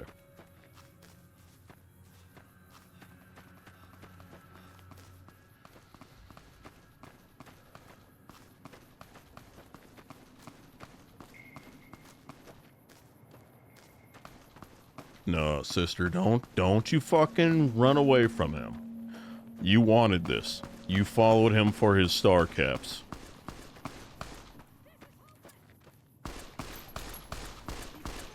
Now look, in this playthrough, You like that? there's no reason for us to kill Oliver Swanick and Malcolm Holmes. Did you see that? That crazy bitch just But let me attacked tell out you of something. nowhere. Even if I'm doing a pacifist run to where I'm not allowed to kill anybody, I'm gonna make an exception for those two. They die every fucking time.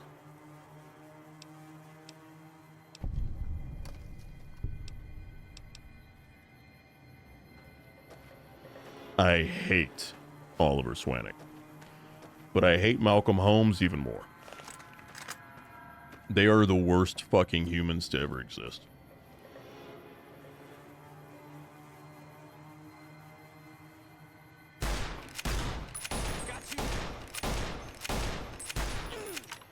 Bro, I'm just not hitting any shots. Excuse me?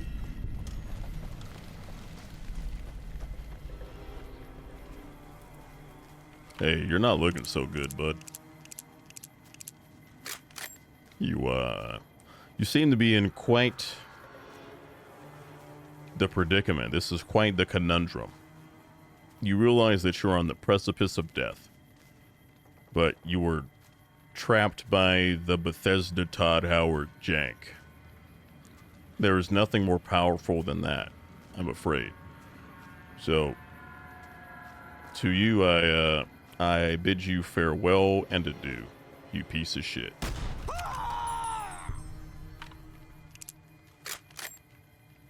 Okay.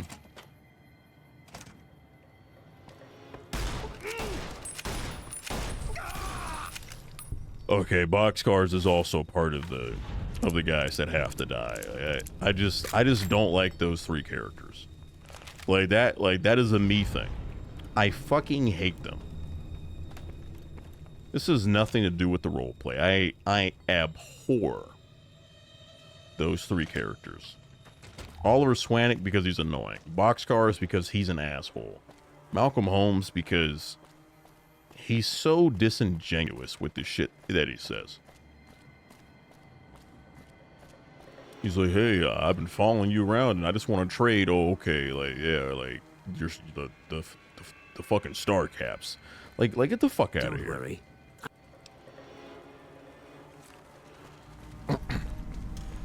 I'm not doing that quest. That has nothing to do with me. We said that we would do it as he asked, so that we don't die. That's it. We will not be doing the bidding of the Legion. Nor the bidding of the New California Republic. We have one master, and that is the Brotherhood of Steel. The Codex is all that matters to me.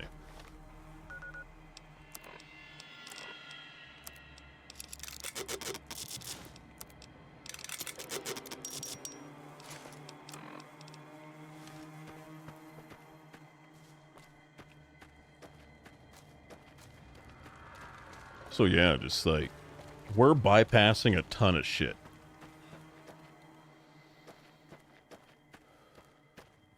But it really doesn't matter. But when it comes to getting experience and caps and all that shit, then yes, it matters a lot. Like, a lot. Because, we're not getting tons of experience because we're just skipping these quests. Because, again, to a true member of the Brotherhood of Steel, specifically us, because we are an operative, this shit doesn't matter. The Brotherhood of Steel is the only thing that matters to us. Everything else is inconsequential. These people, these civilians, these outsiders, they don't matter. Had enough?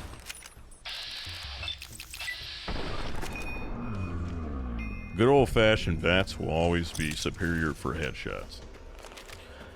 Bullet time is really fun, but it's just hard to get those headshots when they're like in your face.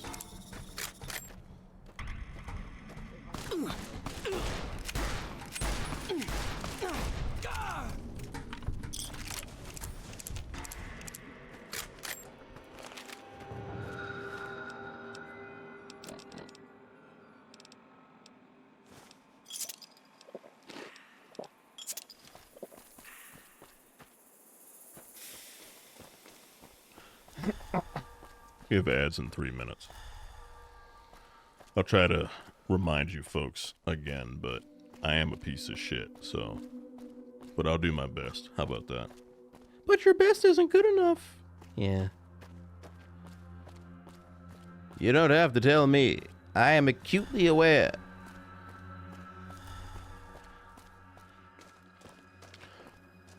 You know what I think we should do? This isn't even me trying to be funny. I think that we should refine how... We need to refine crack. And we need to give crack to our soldiers. Hear me out here, okay? I used to be in the Army. I was in the Army for 9 years, active duty. I think if you just gave everybody crack, but it had none of the downsides, you couldn't stop us. Crackheads have super speed, super strength. Hey there, need anything? I've never seen anybody out hustle a crackhead. It's like, oh, like life is so hard, life is so arduous. Crackheads are out there at 5 a.m. in the morning trying to get some money so they can get some crack. They hustle. I feel that if we can give everybody crack, that is going to be the next breakthrough for humanity. You know how we're like, oh my God, like the internet is so profound for humanity. Flight is profound. Oil, machinery, electricity, space flight. How those are milestones for mankind. Getting crack to everybody, but removing the downsides.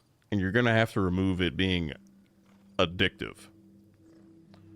If we can do that, that is going to propel us into the next age. The crack age.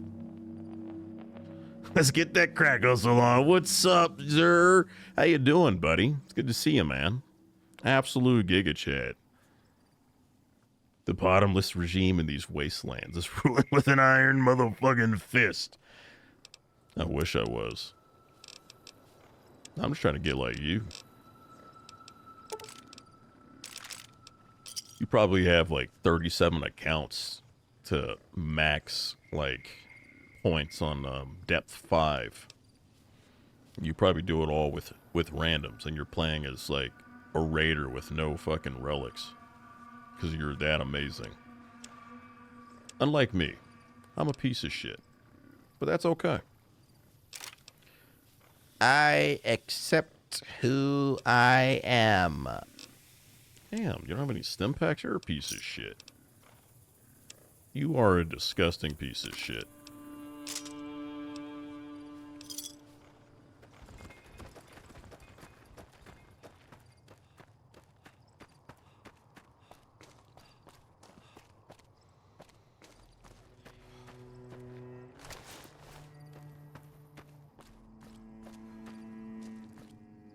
I'm alright, buddy. I'm alright. It's good to see you, dude. You're considering getting the Wild Wasteland perk as a tattoo. Holy, you should totally do that. That'll be awesome. That would be sensational. Not only would that be cool, that's a really creative like tattoo to get. Because I know a lot of people like, oh, like I'll get a Desert Ranger, or I'll get somebody in power armor, or I'll get Mr. House, or I'll get the Fallout Boy. That is original. That's moving real different. I really like that. You should totally go for it. Oh my god, it's ad time. You said that you would tell us. I also said that I'm a piece of shit.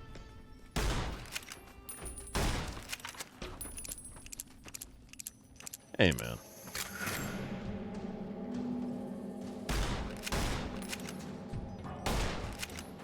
Okay, well, when in doubt, kill the children as a consolation.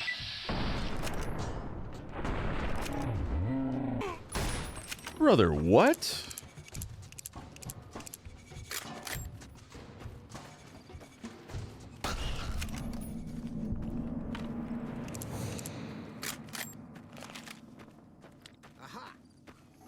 Dude, of course. We gotta always keep the vibes up. Keep the vibes flowing and going. Come on. You guys are really struggling the path. You know what? No, never mind. You're actually doing a decent job. Unlike the pathing in Age of Empires 2, which will never be fucking good. But that is neither here nor there.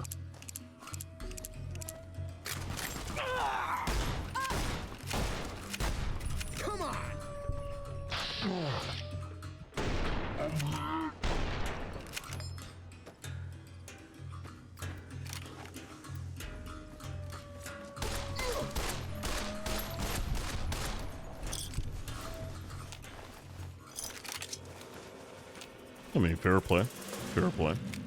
Maybe, you know what? Maybe they will win next time.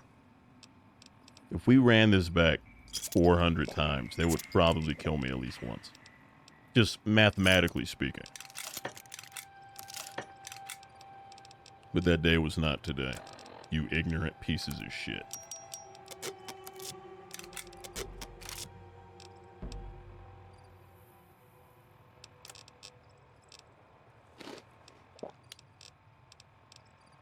Yeah, you should totally get that tattoo. That shit would be sick.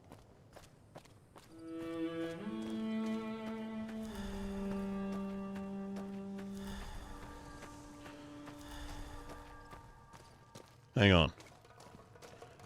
What if? So, like, you know how people will take steroids so that they'll be stronger. And they can have a... And so that they can specifically have a shorter recovery period so that they can put on more muscle due to the fact that they can work out more. Like, that's actually how steroids work. But what if instead of people taking steroids, we just tell people, like, oh yeah, these are your anabolic steroids, but it's like a liquid injection version of bath salts. What if at, like,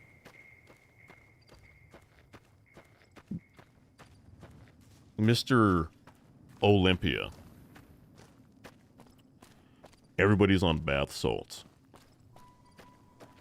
How do you think that would go?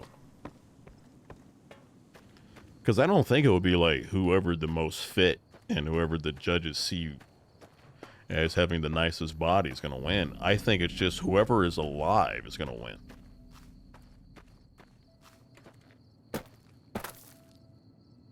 Like, hey, instead of it being C-Bum again, it'll just be some, like, random fucking guy.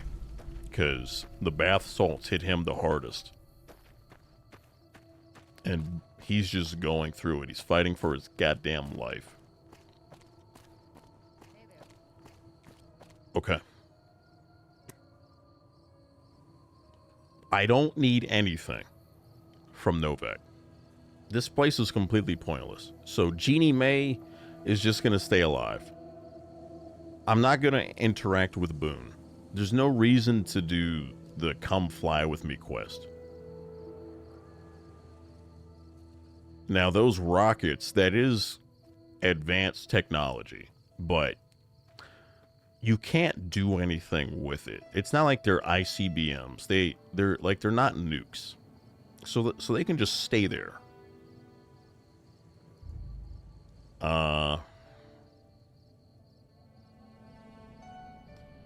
So I'll go there. I'll probably kill some ghouls and then I'll just leave. Because for me personally, I need the experience really badly. But again, like, if it doesn't matter to our operative, it doesn't matter to us.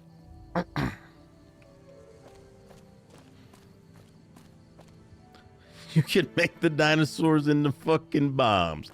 Dynamite. That's insane activity.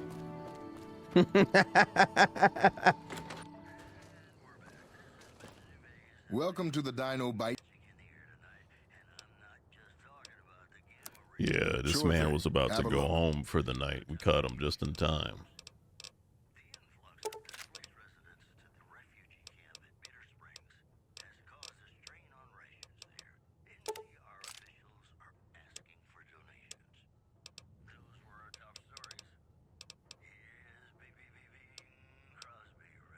That's a little pricey. And I'm kind of what you would call a broke bitch. So, no thanks, Cliff. Nah, I kind of need that 9mm. Yeah, I unfortunately need that goddamn thing.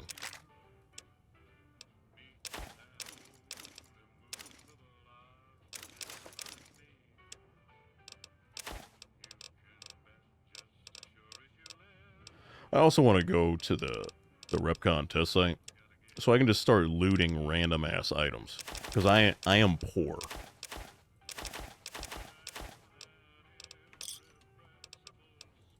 I am legitimately a broke ass bitch. What happened to the drunk run? It is completed. It's also on a YouTube. You can do I got you. It is on our YouTube channel.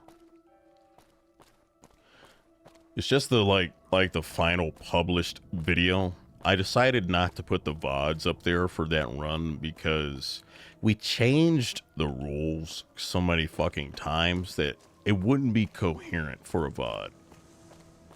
Because it would be a 3-part VOD and it just wouldn't make sense.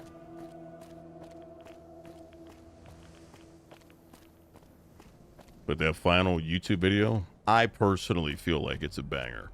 I think it's very funny. But that's kind of how I make content. I make content that I would enjoy. Because that helps me not feel like it's a chore, you know? Hello, sir. Hey, you're trying to tell me about your Lord and Savior Todd Howard. Bro, did I hit a singular shot? Okay.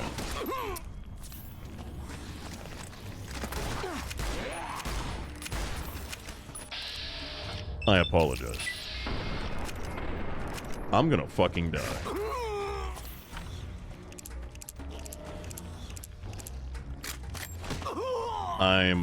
This is it.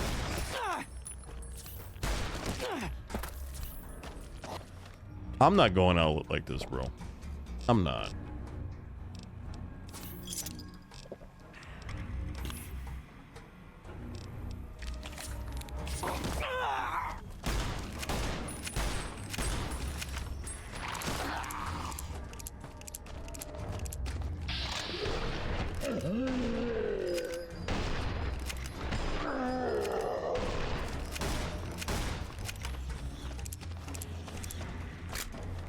Nope.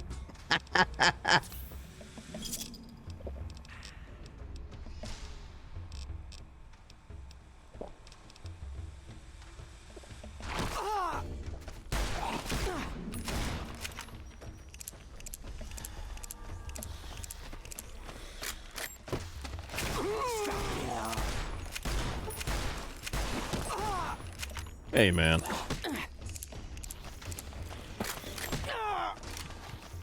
Could you fucking not?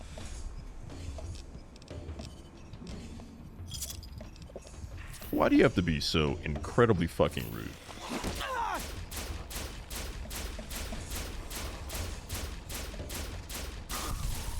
Bro is built like a Reaver from fucking Fallout 3. Like, what the fuck are we doing here? What are we doing here, brother? Why are you like this? Who hurt you in your past life? Who pissed in your Cheerios? Who shit on your wife's chest and forced you to watch?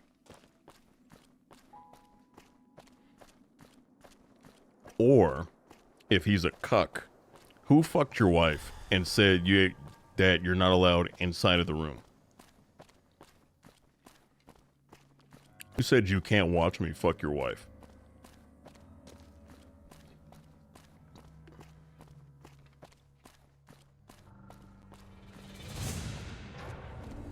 You guys think that's how cucks actually act? Because cucks clearly don't care if you're fucking their wife. So, and they actually like to watch it. But if you're a guy that actually likes to be in the room, but the dude says, I'm not going to let you in the room while I fuck your wife, do you think that breaks that guy's heart? Like, genuinely speaking, do you think that that bothers them? I think it would.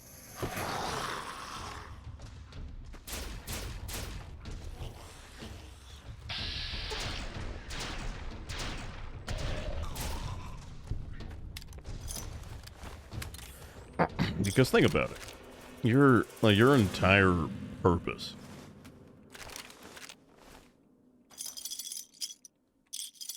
is to watch that guy fuck your wife.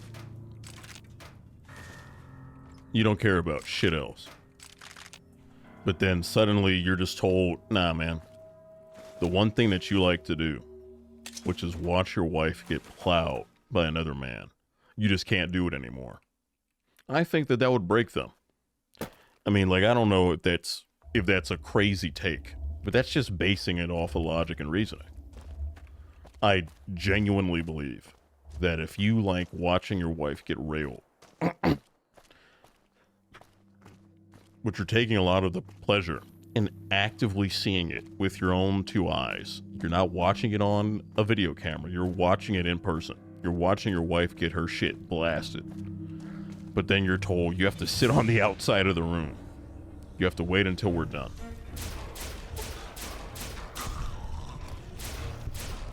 I don't think that they could handle that, honestly.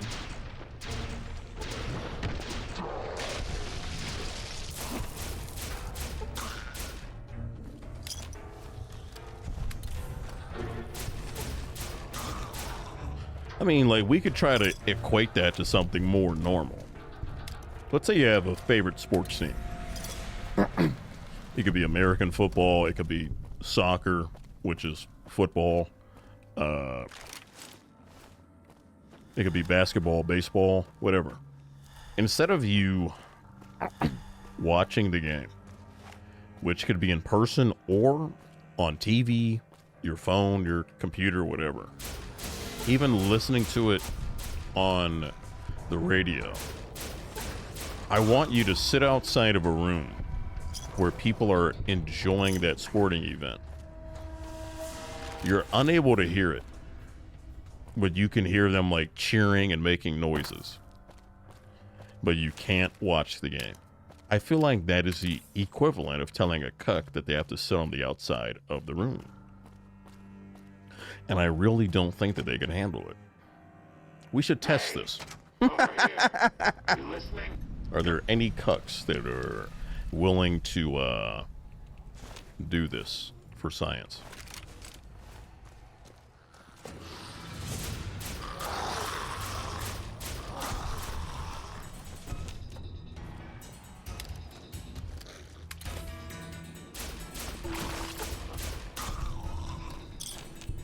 Could be a Stanley Kubrick horror movie. Hell yeah. That is so fucking rude, brother.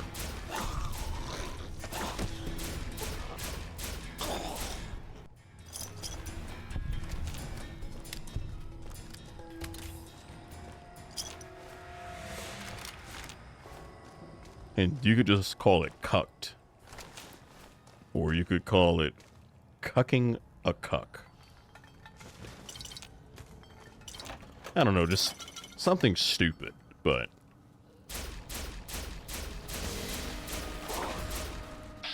Yeah, nah, you're getting the proper VATS treatment, bro. I can already tell I'm doing no fucking damage. So, we're not doing this shit.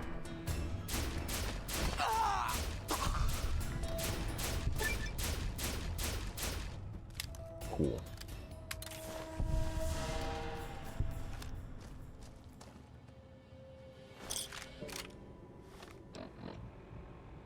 Nothing but blue balls and booty calls. That's right. Which is a crazy thing to think of because, like, you're just letting your wife do whatever the fuck she wants, which is part of, like, what they like. You know, that's not even the outlandish part here. The outlandish part is that the guy is no longer allowed to watch. In fact, what if he's not allowed to watch at all? What if not only is he outside of the room and he's forced to have headphones on, he's not even allowed to watch the video. He can't even listen to the audio. He can't see a photograph. Like, he's just completely excluded from the experience. He just knows that it's happening, and he can't partake. He can't get a sneak peek. He just has to sit there and let his mind race. But he can never get the satisfaction of viewing it, which is what he enjoys. That's some insane shit. Why am I thinking of this? What the fuck is wrong? Yeah. I don't know, man. These are the things that I think about from time to time, and yeah.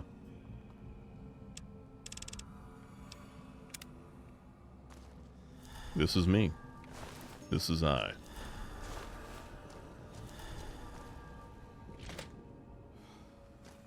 You had a coworker who was like, "Oh yeah, this is gonna be good."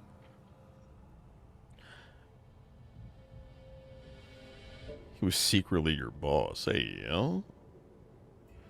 Watching his girl who also worked there. And all this shit. Yeah, that shit. That's... She slapped it. Hey, yo. Wow. The disrespectful back. Yeah. He... Like, that is sad, but it's like, hey, man, like... I'm just curious as to where it went wrong for him in life. Like what event traumatized him to the point to where he has absolutely no self-worth?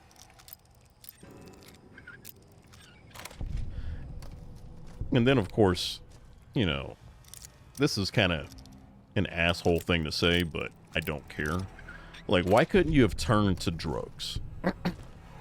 Like, what about this made you want to become a cuck? Like, why couldn't you just turn to fucking drugs?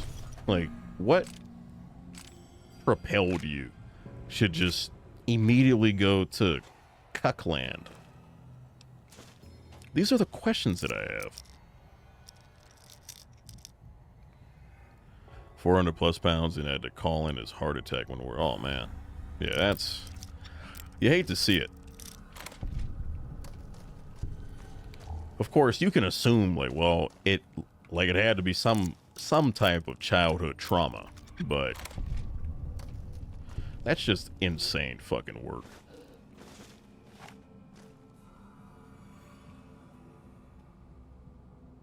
Which of course is unfortunate, because him partaking in that, you know, that was probably his way of feeling like he had some semblance of power, because he, I guess in his mind, he allows that to happen. But you're the one he's the one that's being taken advantage of, which, you know, that's, some folks would say that is the heartbreaking portion.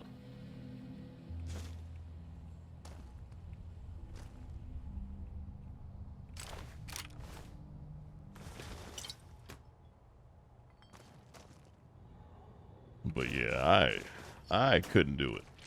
Like, I'm into some real freaky shit. Like, we don't have to get into what I like and shit like that, but I can tell you this, I'm not into that. I'm not into that.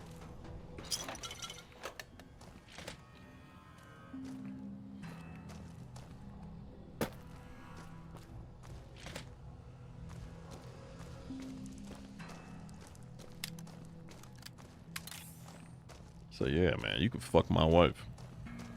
Like, what? Hey, you know what, brother? I think I'm good. There's one behind me, I think.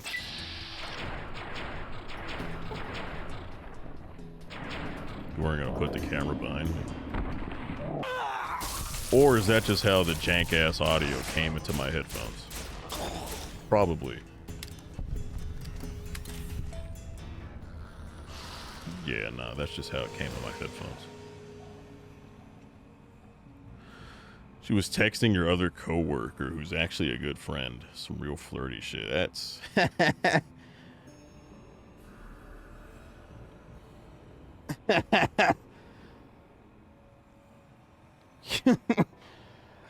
You look like the kind of person that would fuck somebody in the ass and not have the goddamn common courtesy to give them a reach around.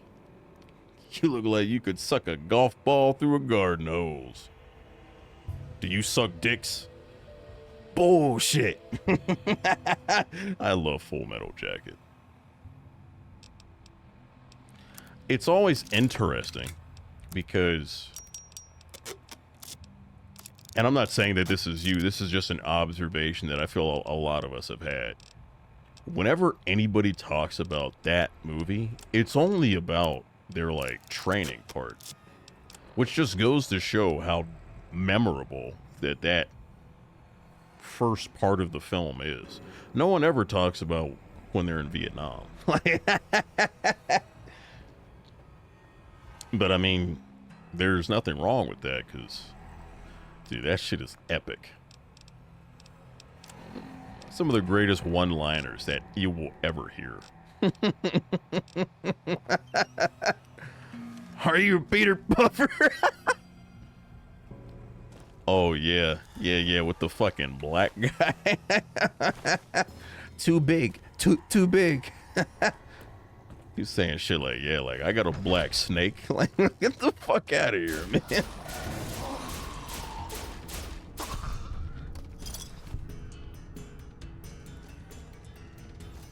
Okay, I was, the blip bamboozled me.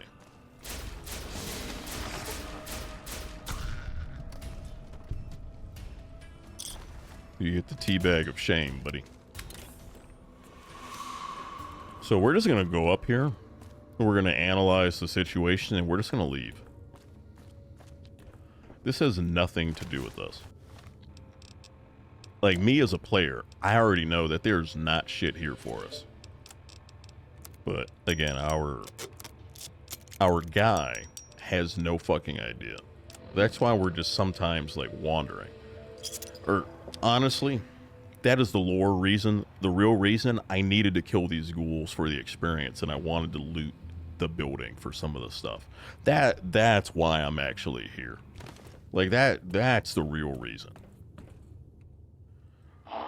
It's just, I had to come up with a lore-accurate excuse.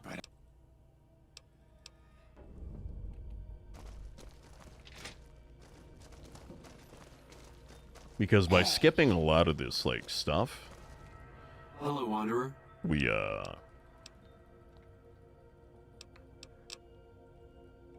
We're not getting a lot of experience. because we're not getting a lot of experience, we're not getting cap rewards. Because we're not getting cap rewards, we are a broke bitch. Hence the reason I just need to go into buildings and loot shit. Because I am broke.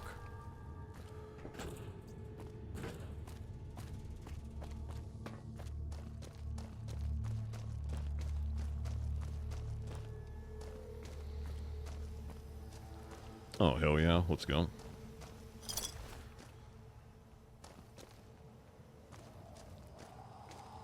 Like, I really try not to be a negative Nancy when it comes to the Fallout show. But I don't know. Like, it's like I've said, like, it's a decent show. I don't have 23 repair. I'm a piece of shit. But I don't know, man. It doesn't make a Fallout vet like myself, like, reinvigorated in the game, if that makes sense.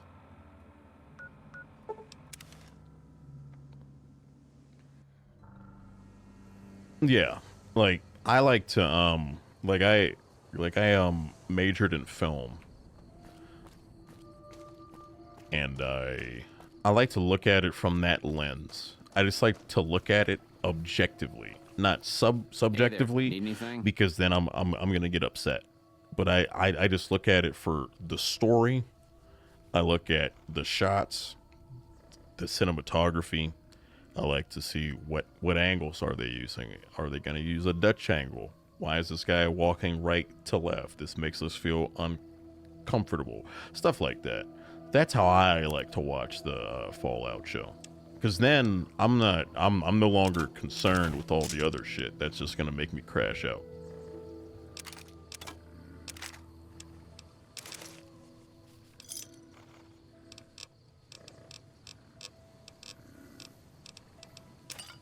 But I'm definitely going to watch it, though. I might have to wait until, like, the weekend to watch it. Because I just don't have time. Well, I guess I could watch it before bed.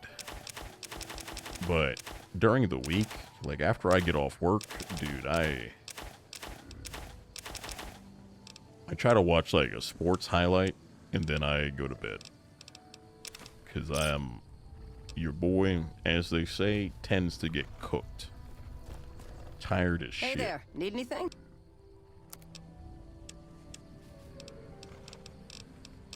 Although that's just because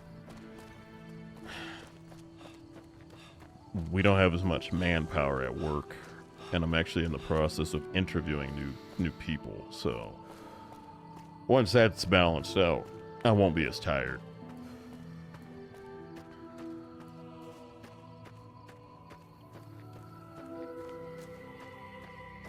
Yeah, so when things move right to left in like film, it's meant to create a sense of unease.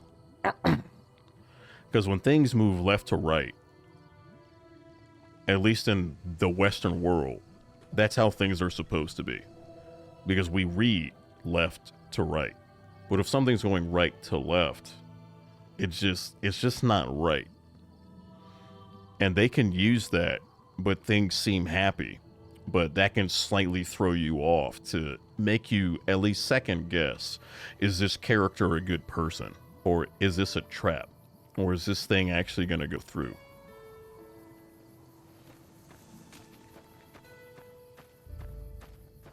And then I like to look at the camera angles that they use for certain characters.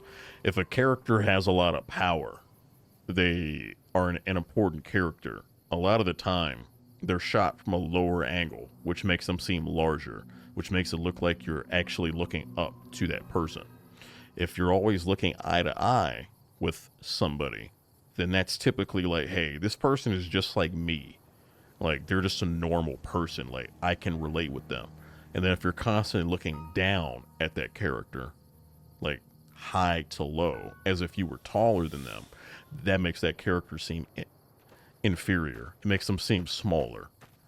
Not necessarily smaller in stature, but smaller as far as their importance to the plot or their importance in general.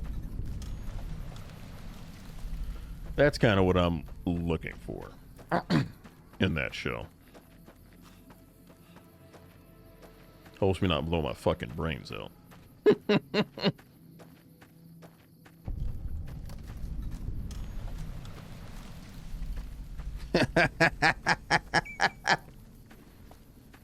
Yeah, I agree. It's like, damn, like, we get it. Okay. This is our first major role-playing, I don't even know what you want to call it. This is our first major role-playing benchmark, or this is a test of our roleplay. Helios 1. What happened in the past? Battle between the NCR and the Brotherhood of Steel. The Brotherhood of Steel lost. The NCR has been in control of Helios 1 for a while, but they have no idea that this just isn't a power plant. They don't know about Archimedes. If I was to leave Helios 1 alone, the scientist in there, fantastic, the guy that doesn't know what he's doing, he's going to get replaced. If he gets replaced, a real scientist is going to easily discover that Archimedes exists and that it is a weapons system. Even if this chapter of the Brotherhood of Steel launched a full-scale assault, at all costs, retake Helios 1, they could not do it. So, as an operative, I have to go in here, and I kind of have to do kind of the middle ground thing. I can't activate Archimedes because we're not ready as a chapter. I can't ignore it because then somebody's going to find it eventually. So what we're going to do, we're just going to do the quest. It's very simple, but here's why that is important. You do the quest, they keep that same scientist there. He's a fucking idiot. The follower of the apocalypse knows about Archimedes, but he doesn't care. He just doesn't want the NCR to get a hold of it, which means that there's a soft alliance that we can create between the followers of the apocalypse and the Brotherhood of Steel, because we are aligned on something. That is very important for our role play. And that's why we got to do it. We've got to do it. Do I even have 30 This speech? is a restricted area. I do. Your being here is a start, so, but if Cool. Also, all the stuff in the main part of Helios 1, it doesn't belong to anybody. So, like, if you guys just want to loot the shit, go for it. Patrolling the Mojave almost makes you wish for a nuclear winter. The shit does not belong to anybody. You just take all their ammunition and their rations. They don't care. It's pretty great.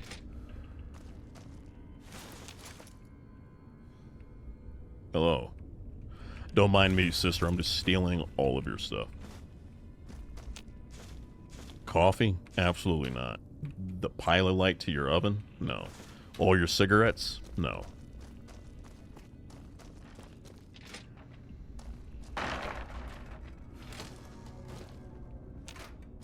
Nothing in your firebox. Fuck it.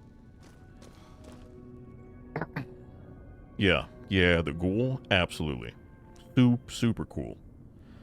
Dude, yeah, those old spaghetti westerns, and they're called spaghetti westerns because the main actor, maybe a couple of the main characters were American actors, and everybody else was Italian because they shot them in Italy due to the land, and it was cheaper to shoot over there.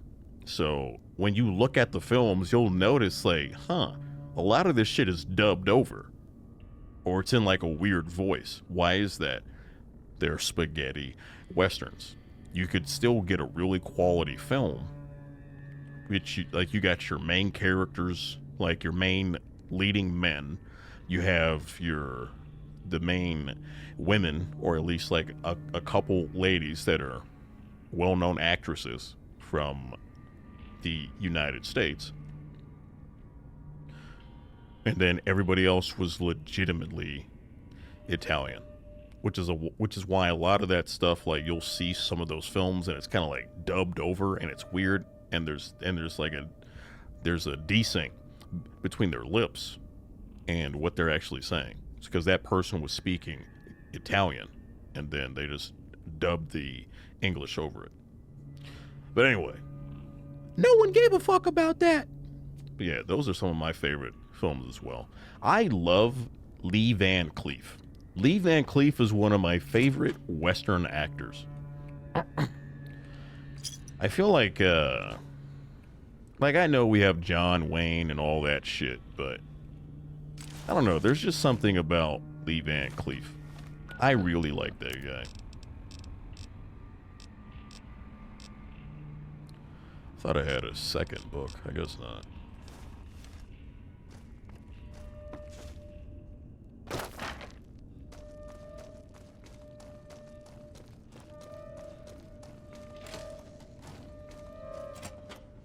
But again, our operative knows why the structure is important. And it is imperative that we handle this situation with discretion, but it's also vital that the NCR, under no circumstance, finds out what this place really is.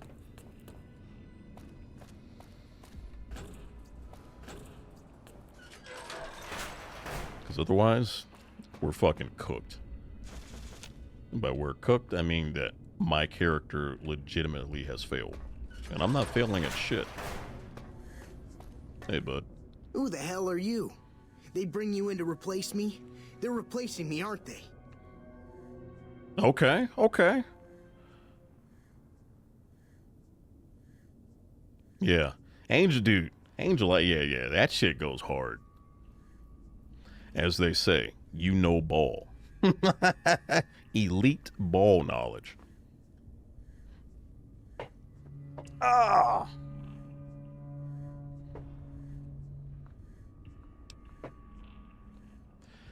So, my dad was born in 1938. And let me tell you, we watched nothing but Westerns.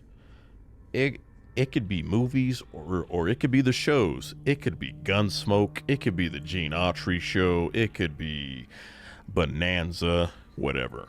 If it had anything to do with being a Western, he was watching it. Watching all the spaghetti Westerns, all that shit. I mean, yeah, my dad, he loved those Westerns. Even just like classic films, like he would always be watching, what the hell is that channel? Turner Classic Movies.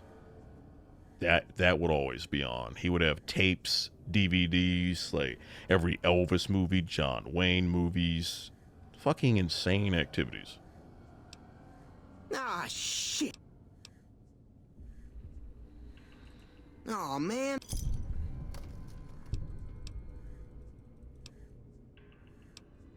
How did you get this easy, job? Man. They were going door to door asking if anyone knew any scientists. You I love said, look no Micah further. from Red Dead, They asked me and if you I knew love anything Tuco. about power Yeah, plants. I nah, said as much as anyone I had ever met. they're really They good asked me characters how well I though. understood theoretical. Like they are very good characters, and I feel like people don't like them, but that's also part of why they are so well written. It's because sometimes characters are written for you to not like them. Like Father Elijah, you're made to hate Father Elijah because of how he treats you, because of how he treated Christine. But then he's an interesting character if you look in the lore and you actually pay attention. So we love to hate Father Elijah, but in reality, he's an intriguing character. That doesn't make him any less of a piece of shit, but he's intriguing. So when you make a character that people love to hate, then you've written a good character. It's the same as you write a character that everybody adores. It's the same thing. It's just the opposite feeling, but they're just as intrigued and bought in to an asshole character or some like scumbag character. They're just as bought in to those guys as they're bought into your main protagonist. Yeah, you can't match that Father Elijah shit. Hey. Father Elijah's a piece of shit. I fucking hate that guy. Also, they're not gonna do the audio cracking shit in the show. So like bro, get the fuck out of here, man.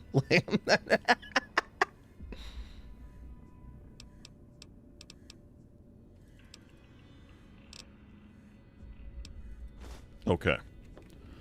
I really didn't pay attention to what he said because I don't need to. But this fucker is not going to lose his job as long as he can get it working, and especially if he gets it working and they're just like, oh, it's just a power plant. Who cares? It's fine, because by the time that the power plant breaks or whatever, this guy would probably see to it that it just gets repaired as a power plant, right? But even if it's like, hey, there needs to be advanced repairs, we've pushed the NCR out of the region at that point, and we'll be able to take over. That's the goal. It's unusual to see a new face here. Then we have that in common.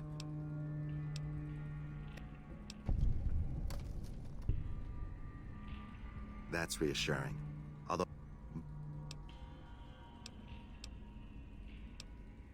I don't entirely know. Our records on the company that built this place suggest, and I've seen equipment here marked with symbols. A code word comes up. Yes, and the technology they have in this facility is like nothing I've seen. Some of it reminds me of Enclave equipment, but more advanced. A weapon based upon it would be catastrophic, no matter who claimed it. It's no wonder the Brotherhood wouldn't give it up. So, he knows what Archimedes is. But, and you'll see further on with how I treat the followers of the Apocalypse. I will support the followers of the Apocalypse. They're probably one of the very few factions, maybe the only faction that I actively support and try to gain favor with, because I see them as, although they are flawed, they are objectively good for the wasteland. They're trying to do the right thing, and there's no backwater bad shit happening. So we're going to side with the followers of the Apocalypse. We'll not side with them, but we'll support them and we'll befriend them, because we need this alliance to be ironclad, because we need Archimedes, and we're going to use it as a weapons platform if need be. And if we don't want to use it as a weapons platform, we still need to control it.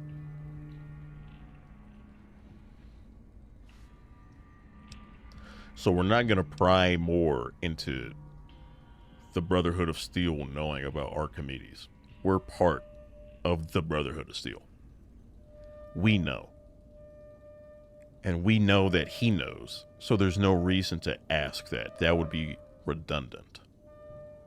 This would be inquiring, if I was not a member of the Brotherhood of Steel, and I legitimately have no fucking idea, about any of this.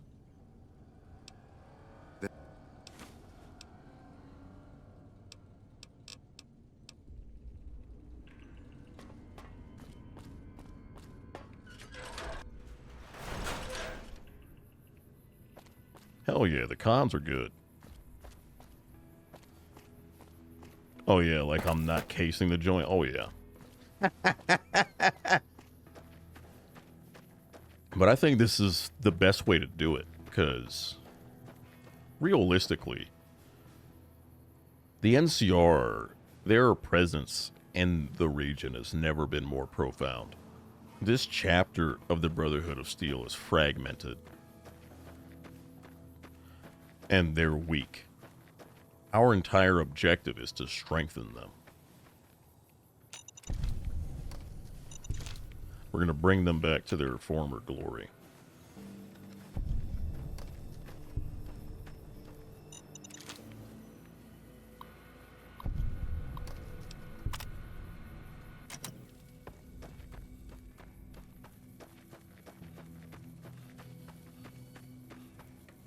Yeah, this is the...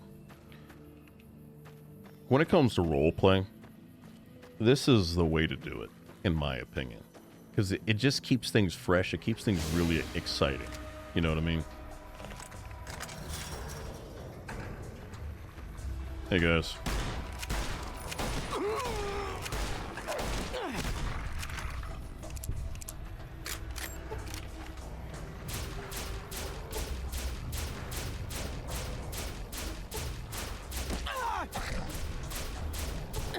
Bro, I don't have any stim packs. I have stim packs, but they're not hotkey. Okay, well that's fucking nice.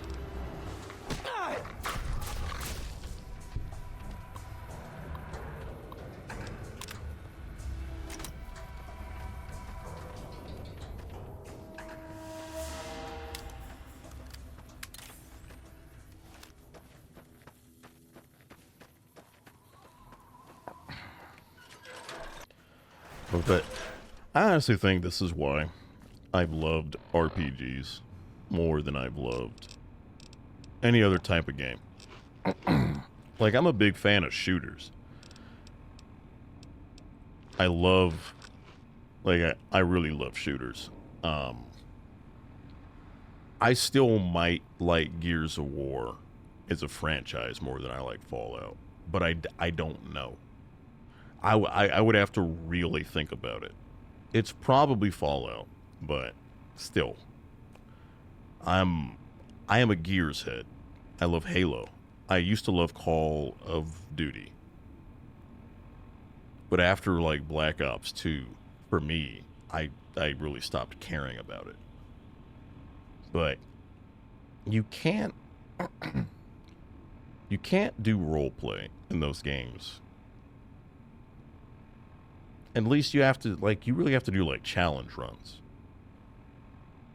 But these games, RPGs, really allow you to be different people. Every playthrough can be vastly different. You could do the same exact quests, but if you're a different character, like, you could be, like, you can have a certain age for your character. You could, your character could have a specific... Like, they can only use one-handed weapons because you got your left arm crippled in, like, a bad accident. So you're limited to using one-handed weapons. Maybe you specifically break one of your character's legs because they recovered from an old wound, but it wasn't like, there wasn't like a cast. They just let the shit heal. So now they have a permanent limp. You can do that in these games. You're not going to be able to do that shit in COD. But that's not what COD is designed to do. Shit, God damn. Okay.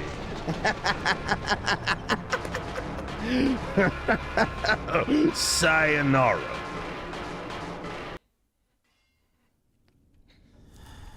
Got absolutely shellacked, bro. I got stretched open like a fucking whore.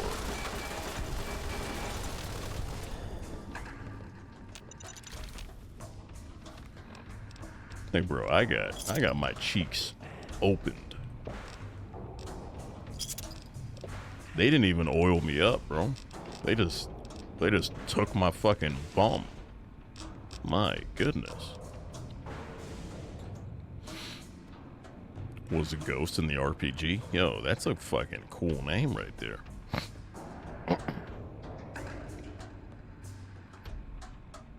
Dude, yes. Like that. Like when I came up with this run, I wrote it down. I put it in my notebook. This is not the right notebook, but I'm just gonna grab my little journal thing.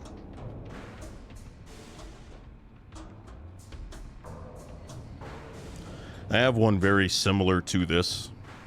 As you can see, there's like fucking like chips on it and shit because I'm a fat piece of shit. But like I'll just put notes in it, you know, like nothing crazy, but like if I'm writing some shit down, like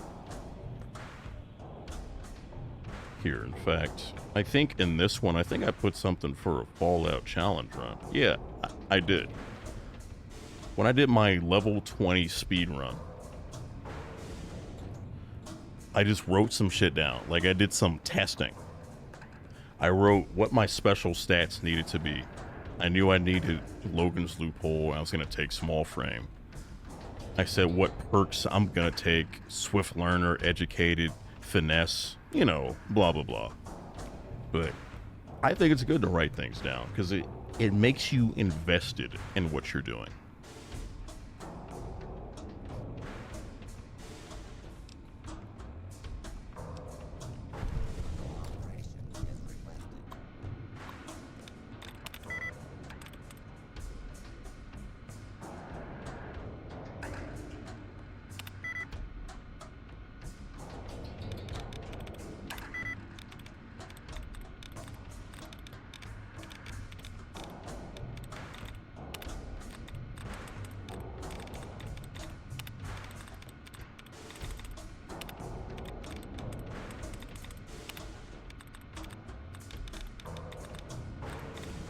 I still think that we should all just beat the fuck out of Todd Howard, by the way.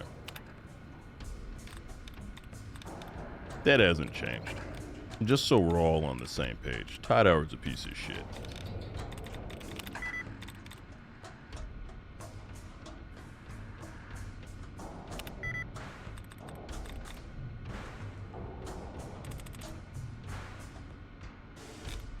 I feel like I already clicked carved, right? I don't fucking remember, bro. I'm just gonna reload the fucking save.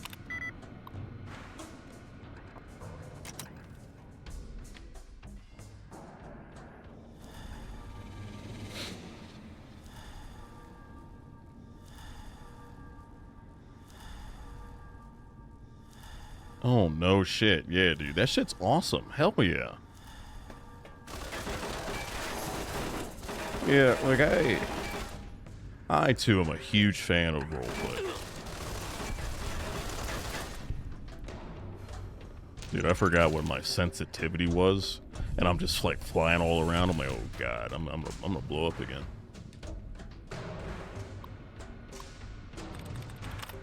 Bro, just give me the first word.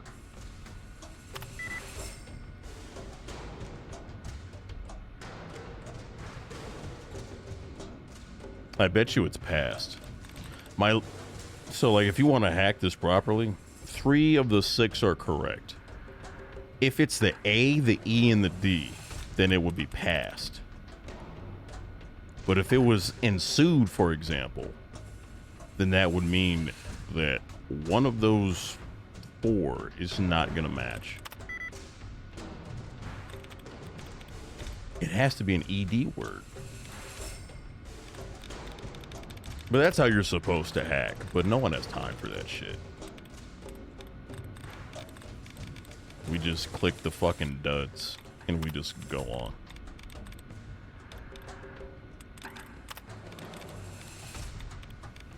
Yeah, like I just think, what the fuck am I doing? I can just reload. Let's go. But role playing is really fun because it allows you to it allows your imagination to just do whatever the hell it wants to do. You're now allowed to be as creative as you want. And there's no judgment. You know, like if you're like, well, I'm gonna be a serial killer that is changed into a new person. Like you could do that. No one's gonna judge you.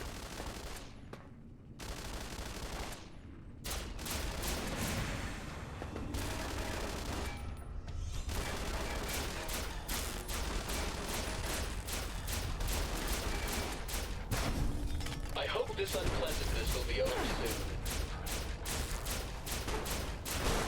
soon. Okay. Honestly, I should have let that fucker just... I should have let him blow your shit smooth the fuck off. Because clearly, you and I, Buckaroo, are not on the same page. I'm a much better tactician than you. It's all in the brain, you see.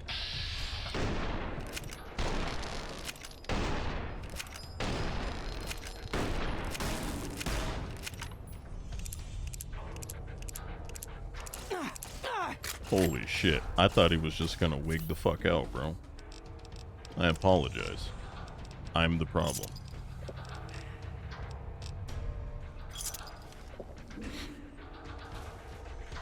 You went to Dude, no shit. Really? Dude, that's awesome. The fuck?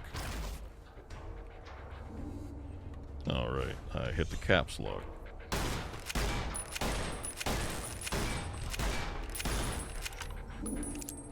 Hold still, please. It's harder to hit you if you keep running around like that. I should kill your whole family, bro.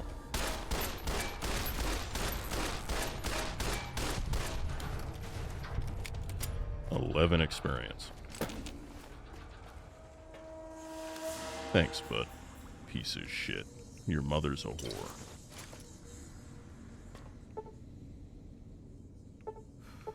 Give me the pulse grenades, please.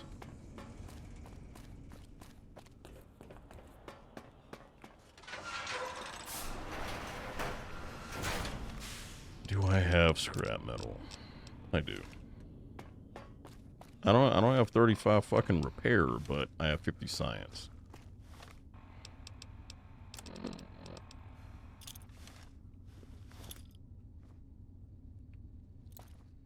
Allow me to introduce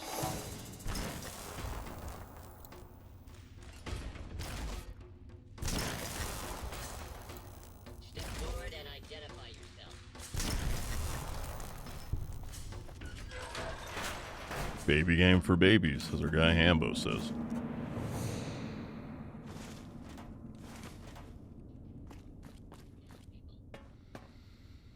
I fucked your mother right in the charging port. Yeah. Hey, that's kind of hot.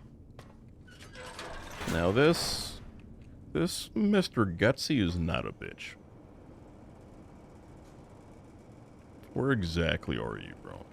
Kill that son of a bitch.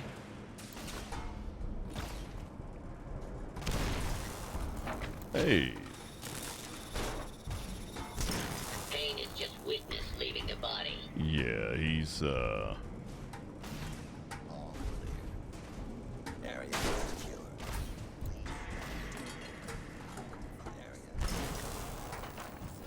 that's not ideal.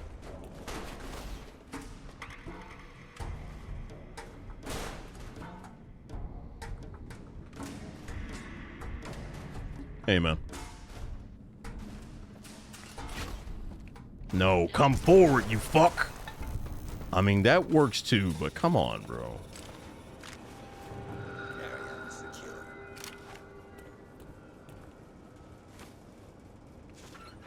I don't like fucking with that guy. He's not a nice person. Commencing attack on hostile target. This area clear. Proceed this area clear. Okay. With search protocol. Scanning for hostiles. Scanning for hostiles. This area clear. Please step with search open and identify yourself. Commencing attack on hostile target.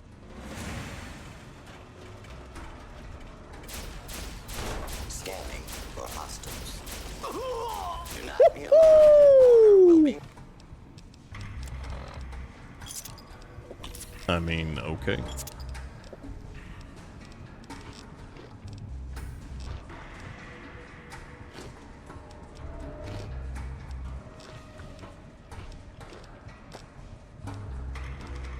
Restored soon. Please stand by. Fuck this. I'm gonna use that goddamn grenade. I'm not dealing with this shit.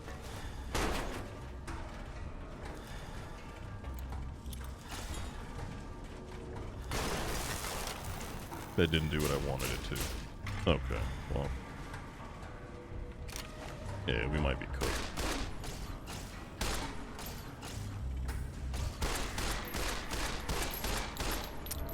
For your safety, please take cover until. What do I even have ammunition with?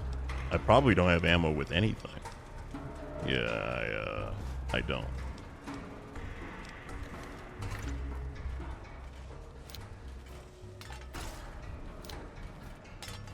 I'm out of ammunition, but I'm not out of fucking options. Do not be alarmed. Order will be restored soon. Please stand by. Unable to continue. Fugitive has been located. Okay. Commencing attack.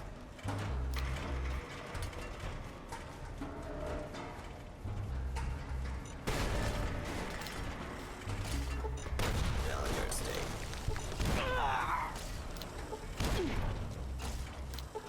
This is a lawful use of deadly force. Please direct This shit's hilarious, man. to your local law enforcement authorities.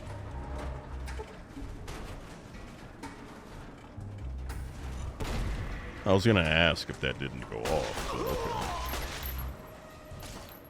Please clear the area until order has been restored. Guys, just let this shit happen. There's absolutely no reason that we have to make this an arduous situation. There's no reason for it.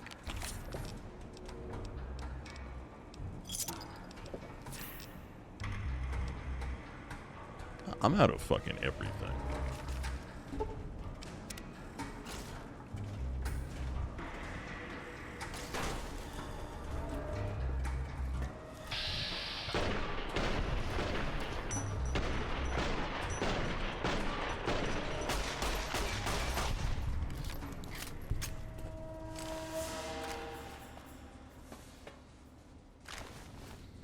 I think I'm gonna put some points into barter. I can't do this. It's already rough enough just being under level.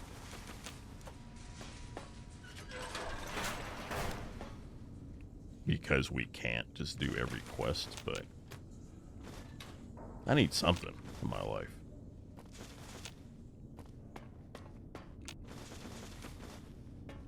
But hey, it's alright. We figured it out.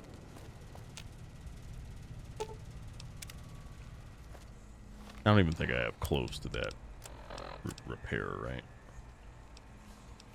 Hell no. That's okay.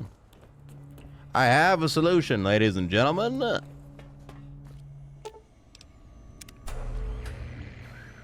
Through the power of science.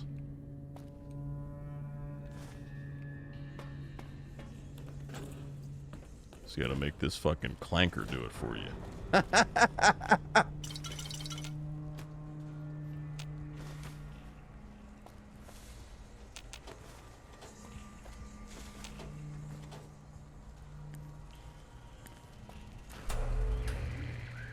Appreciate you, brother. So, we're not doing anything with Archimedes. We're configuring the power grid. We're going to give it to the full region on the normal scale.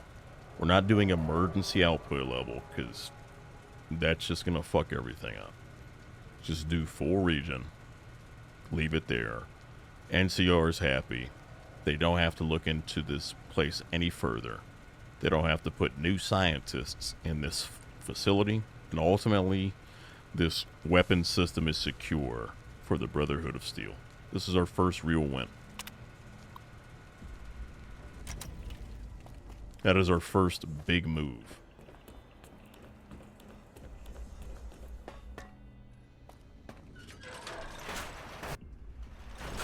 So I'm quite excited about that. Todd, please. I can make it, Todd. You fuck. Todd. We did it.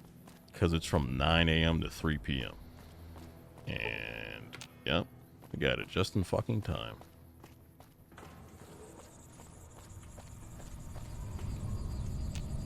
But yeah, this will probably be, like, the last thing that I do. It's fucking 6 a.m. About to be 6 a.m.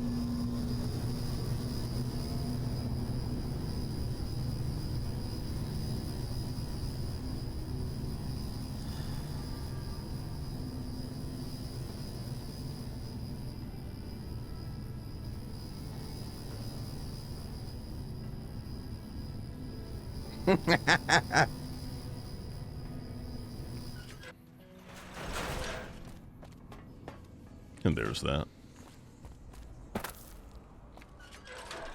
So this is the beginning of our alliance with the followers of the apocalypse.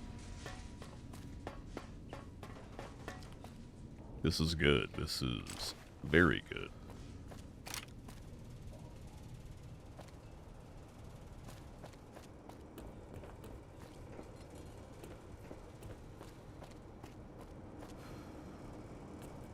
So although this is a very roleplay heavy run, there's no challenge to what we're doing outside of like not being able to do the meta and get a lot of experience, which could be problematic, but there's so much experience that you can get in this fucking game that it's fine. You'll be able to figure it out. But the next challenge run that we're gonna do, that shit's gonna be fire. I actually need to test it. Not like test if it's possible. I need to test a route, or I need to make a route for it. Because we're gonna do, can you beat Lonesome Road with only 1 hour of prep time? So you give yourself 1 hour. You need to prepare for Lonesome Road. That means your armor, weapons, whatever you're gonna bring into the DLC. You need to like be prepped. I'm not gonna limit myself to like that, because realistically speaking, you're gonna be fucked. Like if you're like, I'm not gonna bring, or I'm not gonna use any ammunition that I get in the DLC, any armor, any stim packs. I'm not doing that. That's fucking stupid. However,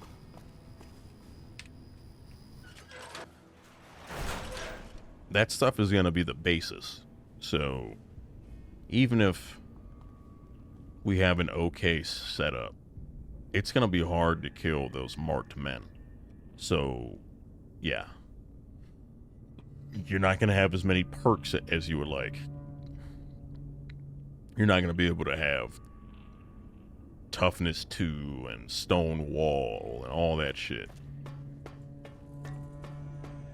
What can I help you with?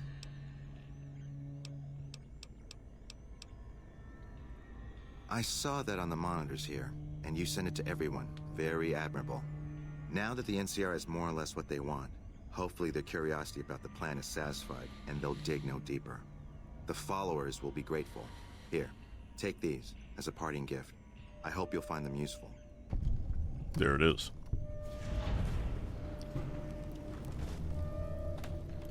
He thinks I did that for the followers. I did not. I did that for the Brotherhood of Steel.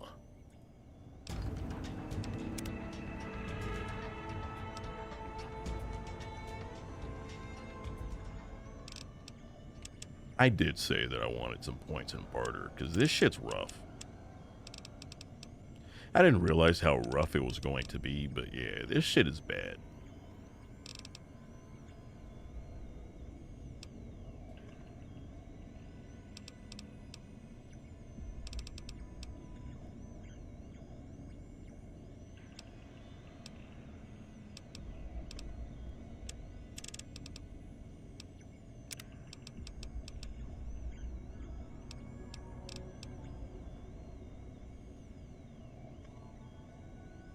That's interesting.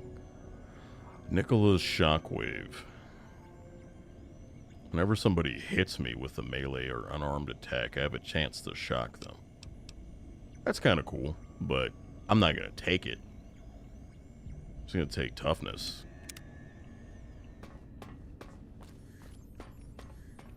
Alright. Cool.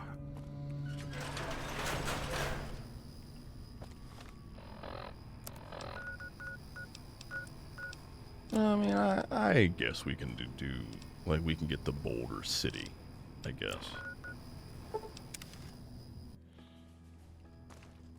Because honestly, the problem is... Well, I actually have a few problems. I don't have a ton of ammo. I need to be cautious, but the real problem is with this run is just experience. It's hard to get experience when the roleplay dictates that you can't just do every quest. But again, that's how you make a game. You've played for 15, well now 16 years. That's how you keep it fresh.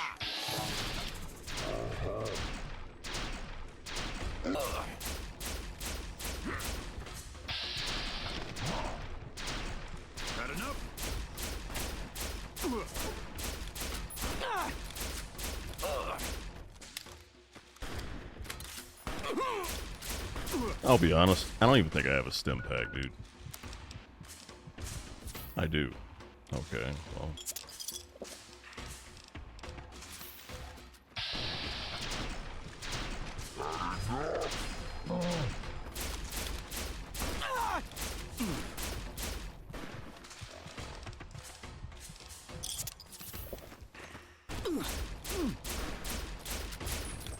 I'm fucking dead. I don't even care. That's fine.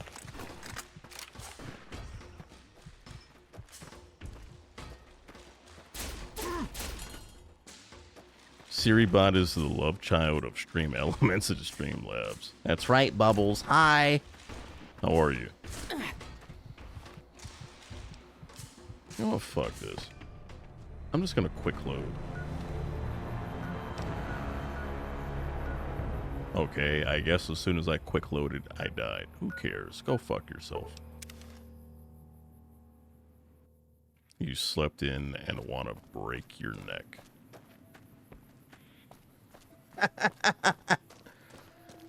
You want to break your neck because you slept in?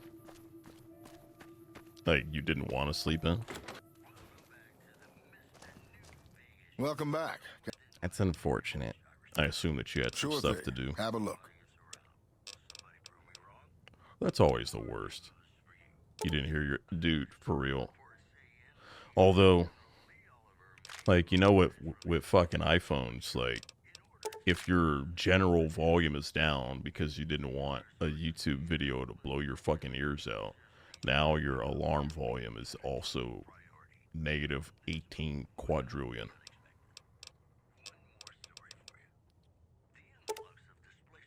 I'll take the 9mm rounds. Who cares?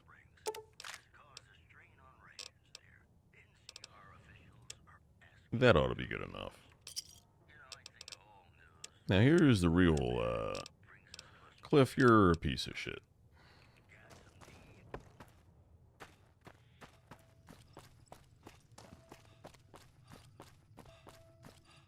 I'm not against stealing in this run. I'm gonna do what the hell I gotta do. I'm gonna be honest. I'm gonna do exactly what I have to do to make some shit happen. So if that means I just gotta hit a lick, gotta steal some shit, hey, it is what it is, dude. I don't care.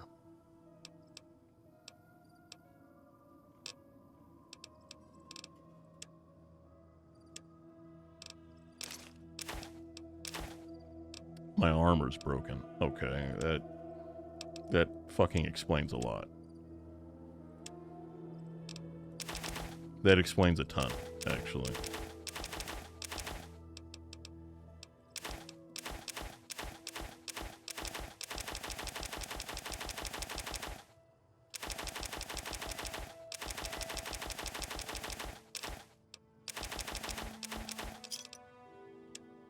fact, that explains legitimately everything.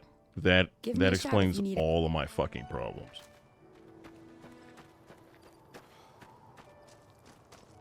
How am I? I'm doing all right. I am doing all right. I'm very excited with this roleplay run because I just think it's a nice, fresh way to play video games. If you can properly roleplay, not just say, okay, well, this is my build and you rush through it. Welcome back. But like, if you actually embody the ideals of your character, it makes for a fun experience. I know I sold this shit to you, bro, and it's wild for me to purchase it, but I'm going to die if I don't wear this.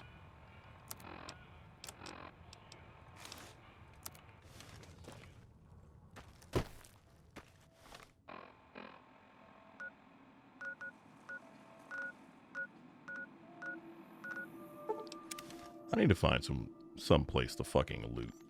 I'm not dealing with this shit.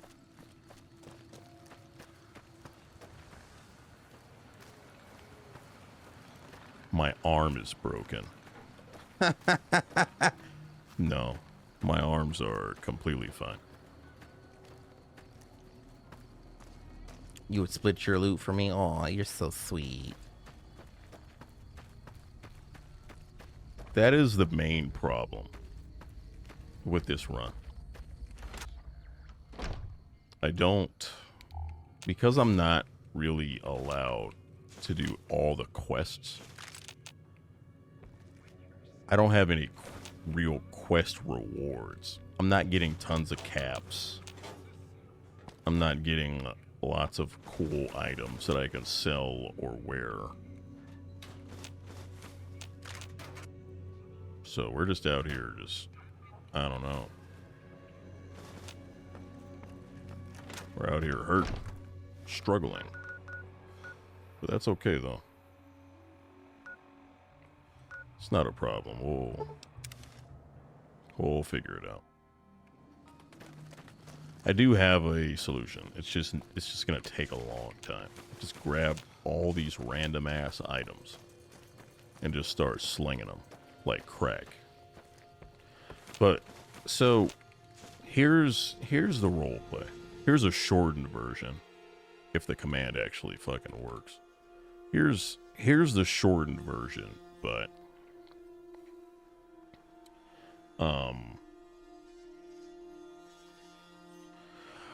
when I pasted it over from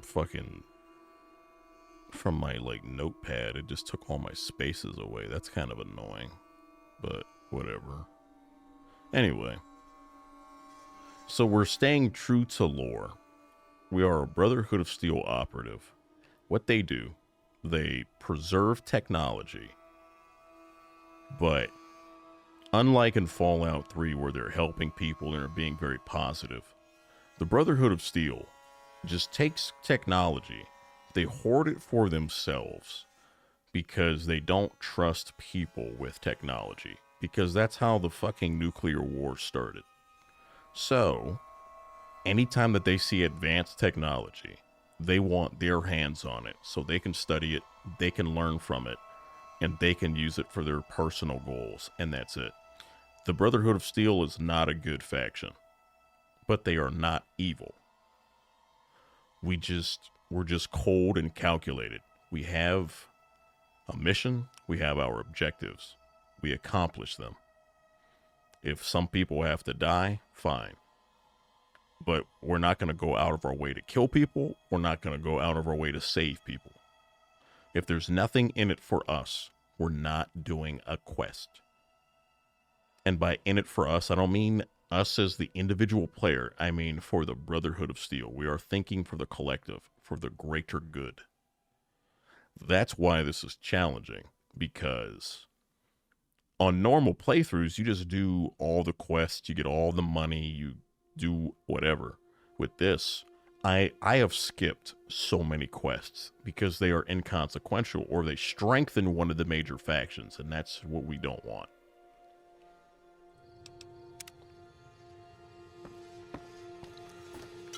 But in short, we're just doing a really in-depth roleplay that requires us to think pretty strategically. And while that is fun,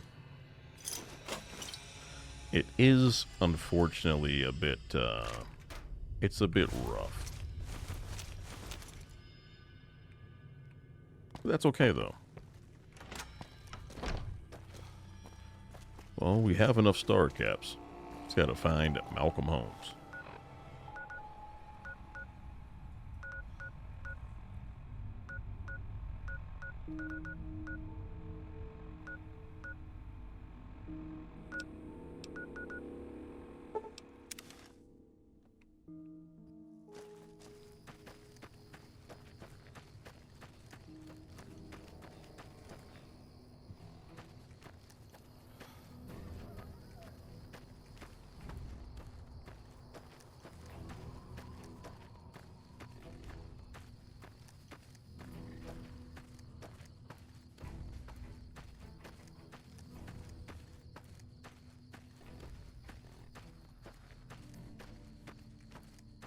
Also, fun fact, Bubbles Artcraft is the greatest artist of all time, and you should follow her on all the socials.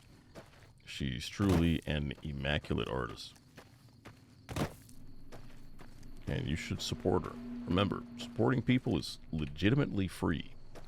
It does not cost you any money to follow somebody. Hey! I'm hit! No, we're not even gonna use that. We're just gonna... I'm just gonna use this shit.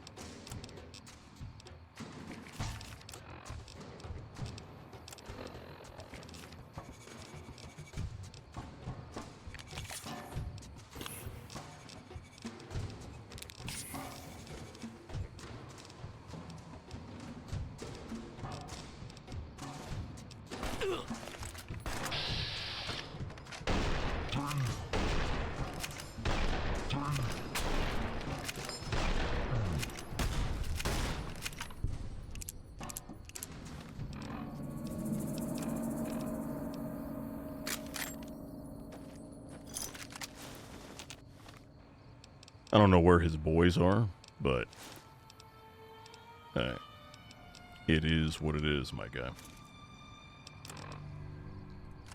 I will take the hunting rifle. That's honestly probably going to be my next best firearm. Because until I can get a high quality laser weaponry, or just high quality weapons in general, I'm just going to have to use whatever I can.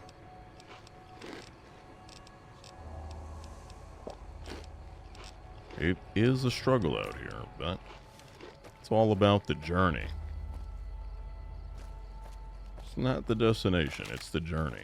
Or at least that's what I'm trying to tell myself.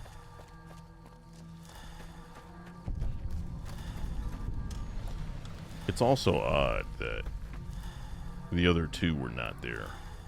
I'm assuming that they got killed by some, like, passing traders or something.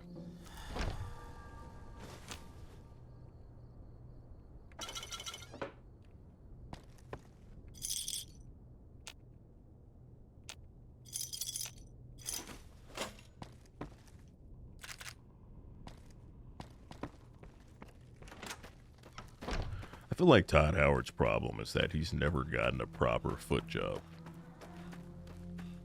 That has to be the problem. Like, that has to be why why he just worships fucking Starfield. And why Brother is just gonna consistently push, like, yeah, you guys gotta play Fallout 76. I think it's because he's never gotten a proper foot job. Like that, you know what? That's not even that I think. I know that to be true.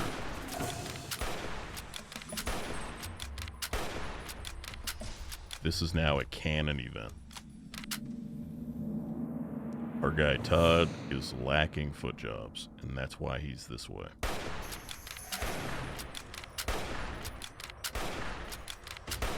wonder if the one on my left is coming at me again.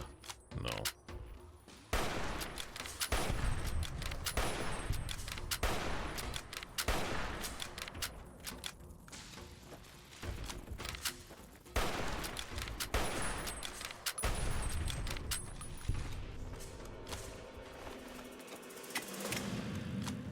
Oh, I got the fucking strength requirement on. You son of a bitch. Strength requirements off. I actually hate that. You don't have the strength to sprint with this fucking weapon. Fuck off.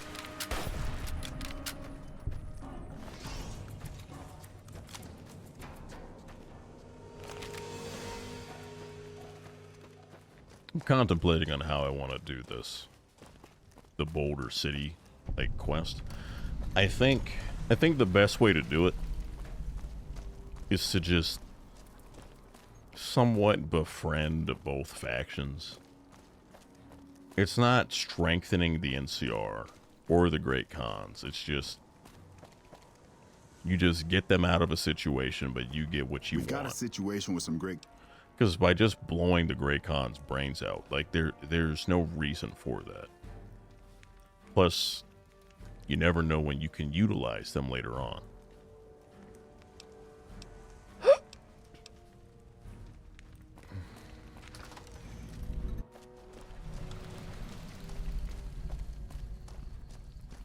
Dude, I'm hungry as shit.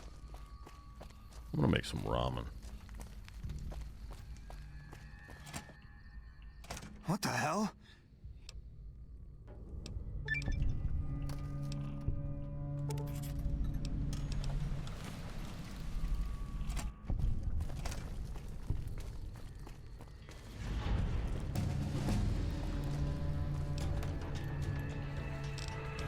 This experience is making me a happy boy.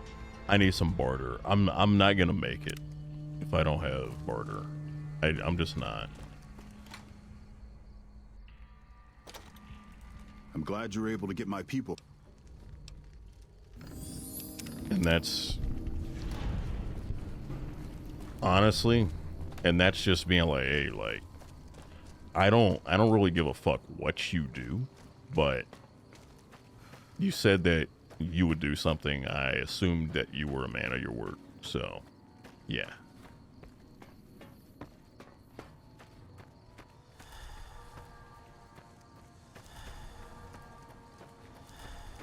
Definitely after we get the free side, we gotta cut this fucking stream, dude. Look at the time.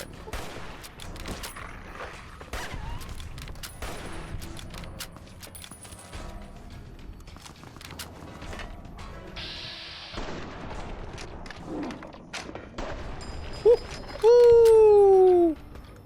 Sayonara.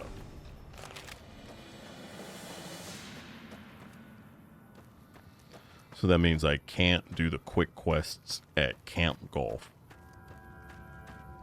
Or the quick quest at Camp Golf. I can't do, I'm actually debating on if I can work for the Crimson Caravan Company or not. I would want to say yes, because although it's like, oh, well, the Crimson Caravan Company, like, works with the NCR, yes, but they are not the NCR.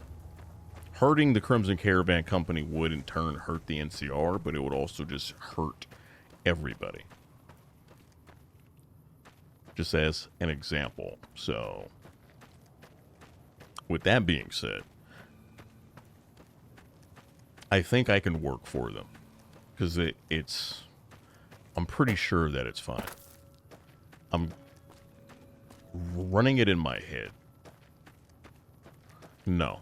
Nothing that you do for the Crimson Caravan Company. Just as like a contract guy. None of that would negatively impact what I got going on.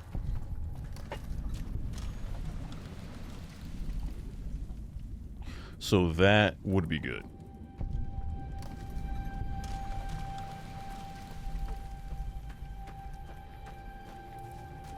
Because even with, like, the gun runners and all that, firearms are accessible by everybody. Firearms, even laser weaponry, it's so commonplace that hoarding it would do nothing.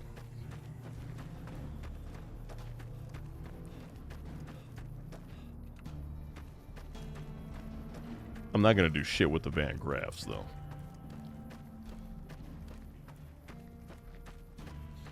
Because you would strengthen the NCR by seeing their quest all the way through.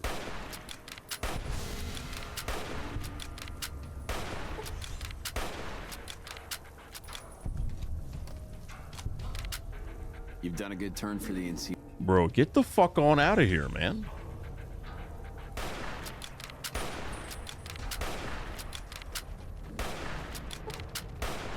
Yeah, this ain't gonna be good.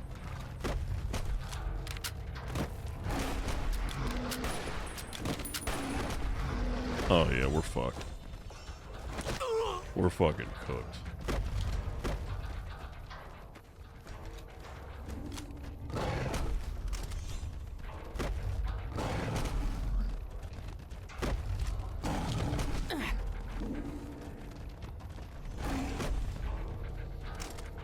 I feel like that one was not, like, that's not real, you know?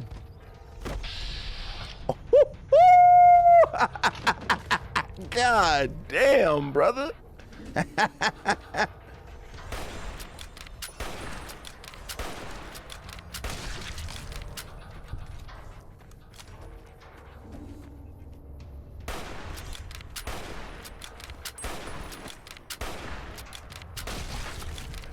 But these big horners, man, there's some serious experience.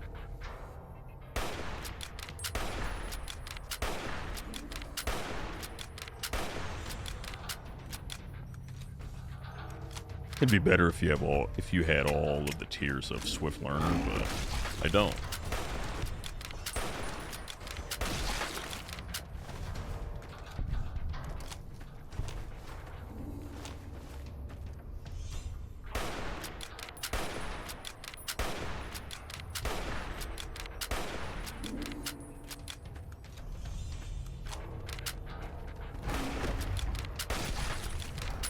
These guys are genuinely perplexed at what's going on.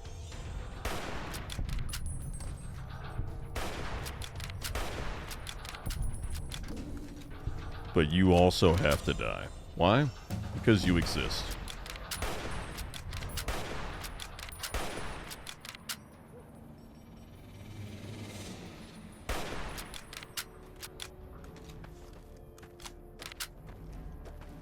Nah, you also have to die.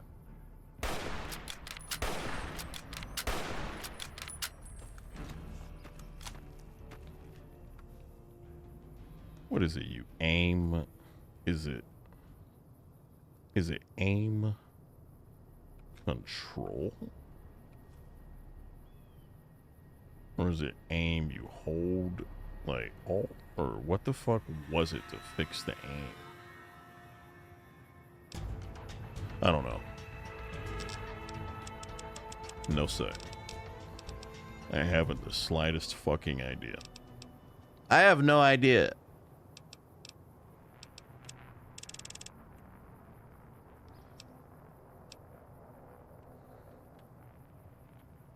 No, we'll be fine. I can adjust fire when it comes to that. I need 65 repair. I know that I need 65 repair at some point. I might just have to take toughness too, bro. Hey, shout out to Too Drunk to Die.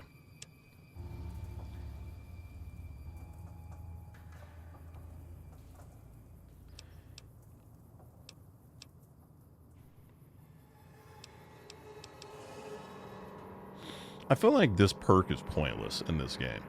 There's not enough super mutants and feral ghouls for you to even take this perk. The feral ghouls that you would encounter in this game. They're in a couple of spots. The super mutants, I mean, they're just talking like you're just dealing with Nightkin.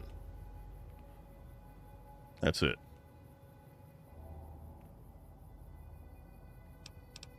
Let me see. No, they don't have the other shit that I want.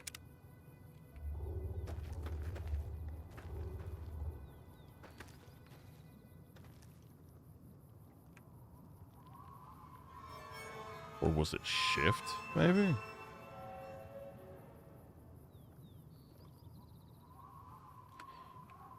It doesn't matter. It's inconsequential, guys. It doesn't matter. Hello?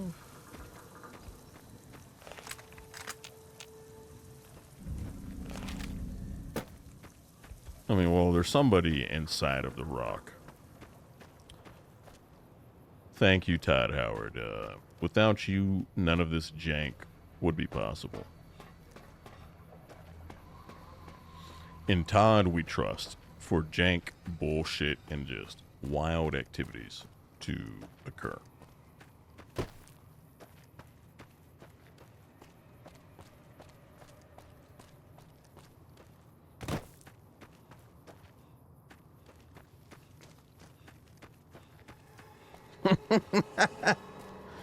The shit that I have Stream Elements say is just, it's just bonkers. I use like 3 or 4 bots in my channel. Stream Elements is now the primary because I stream on OBS instead of Streamlabs, but I use Streamlabs for a couple of things because OBS just doesn't have it. Or it's just like the shout out thing, it's like there are automatic shout outs for the first time that certain people talk in your channel. The automatic ones exist in Streamlabs. You can set them up by doing other shit in Stream Elements, but I'm not doing that. I'm a lazy piece of shit.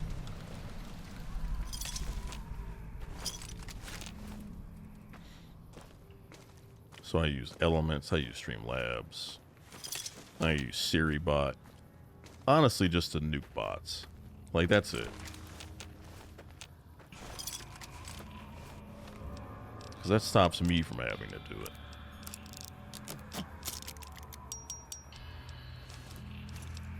I'm going to drop that metal armor. I can't carry it.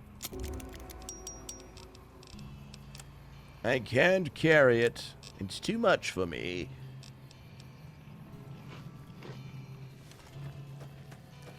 Eat the steak, run like a fucking bat out of hell. Try to get to the gun runners before it runs out. Oh no.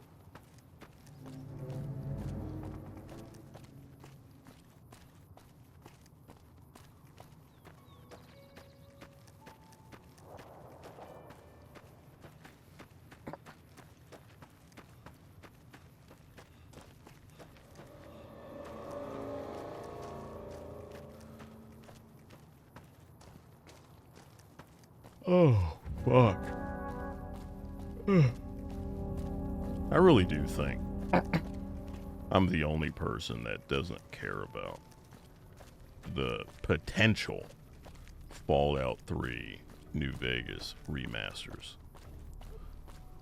The reason I don't give a shit is solely because welcome, Sir Orm. It's been so long. It's been years since we've gotten a new game. It is nice that the games that allowed them to make Fallout 4 and 76 are getting some love, but just make the new game. And even if you don't agree with that, you could definitely agree with, where the fuck is the new Elder Scrolls? Nowhere to be seen. Nowhere on any horizon, any fucking where. And that's kind of my whole point. That is legitimately kind of my entire point. That shit is nowhere to be seen. That shit is ghost. Am I gone?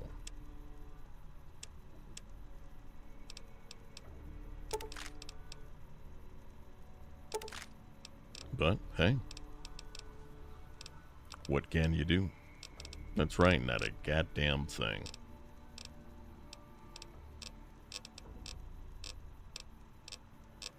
I don't even know why I would look. In fact, another reason I'm not going to kill the Van Graffs. I need them. I need their ammunition. I just thought about that.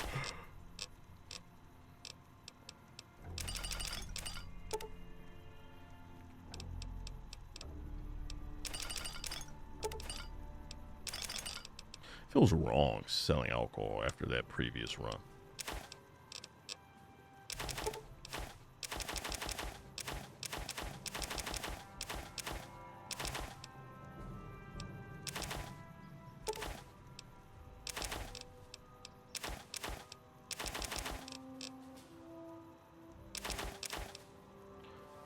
Yeah, but this is what I meant. Just start grabbing random ass items. It adds up. It just doesn't add up as quickly as you would like it to, but that's alright.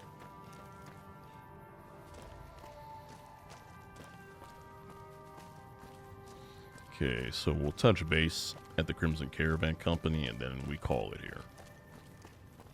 I'm a hungry boy that wants to eat, lay down, watch a couple videos, and I don't know, just hopefully die in my sleep. Brother is still fucked up. Ringo. Hey there. Brother. Here's the rest of the payment. You should really get that shit looked at. Like, if this was the Old West, I promise you, Ringo would be dead. Like, even she's looking at his ass like he's smoking deep-fried, smothered, covered in chunked dick.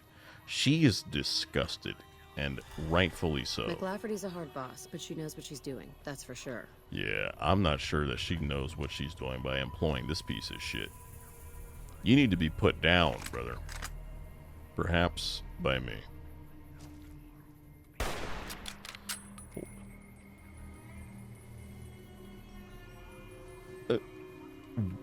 What? Brother, what the fuck are you? What are you, man? Like, oh, well, if you're doing this, then it's not actually what you see, but... I shot him that fucking time. Guys, relax, relax. Yeah, you can kill me, okay?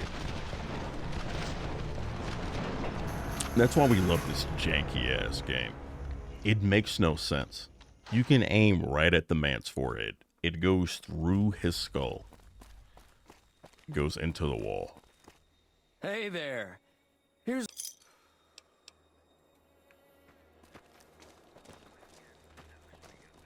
If you're looking to buy or... Yeah, you can't beat it. Because you genuinely cannot understand it. It's kind of the magic of this game. It's illogical as fuck. But because it's illogical as fuck, that's why we love it.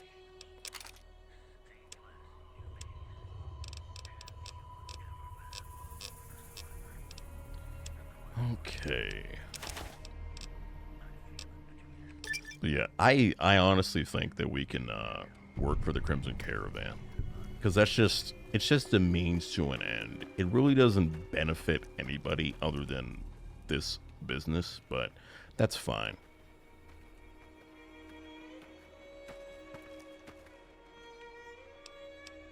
Fucking Ringo, brother.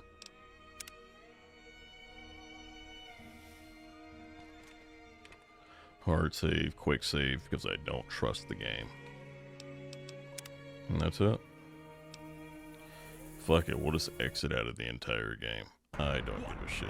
Hey, yo, I love birds. Birds aren't real, brother. Birds don't exist, but I appreciate the follow. Thank you for enlisting, bud. Appreciate that. All the love, respect, all the positivity to you.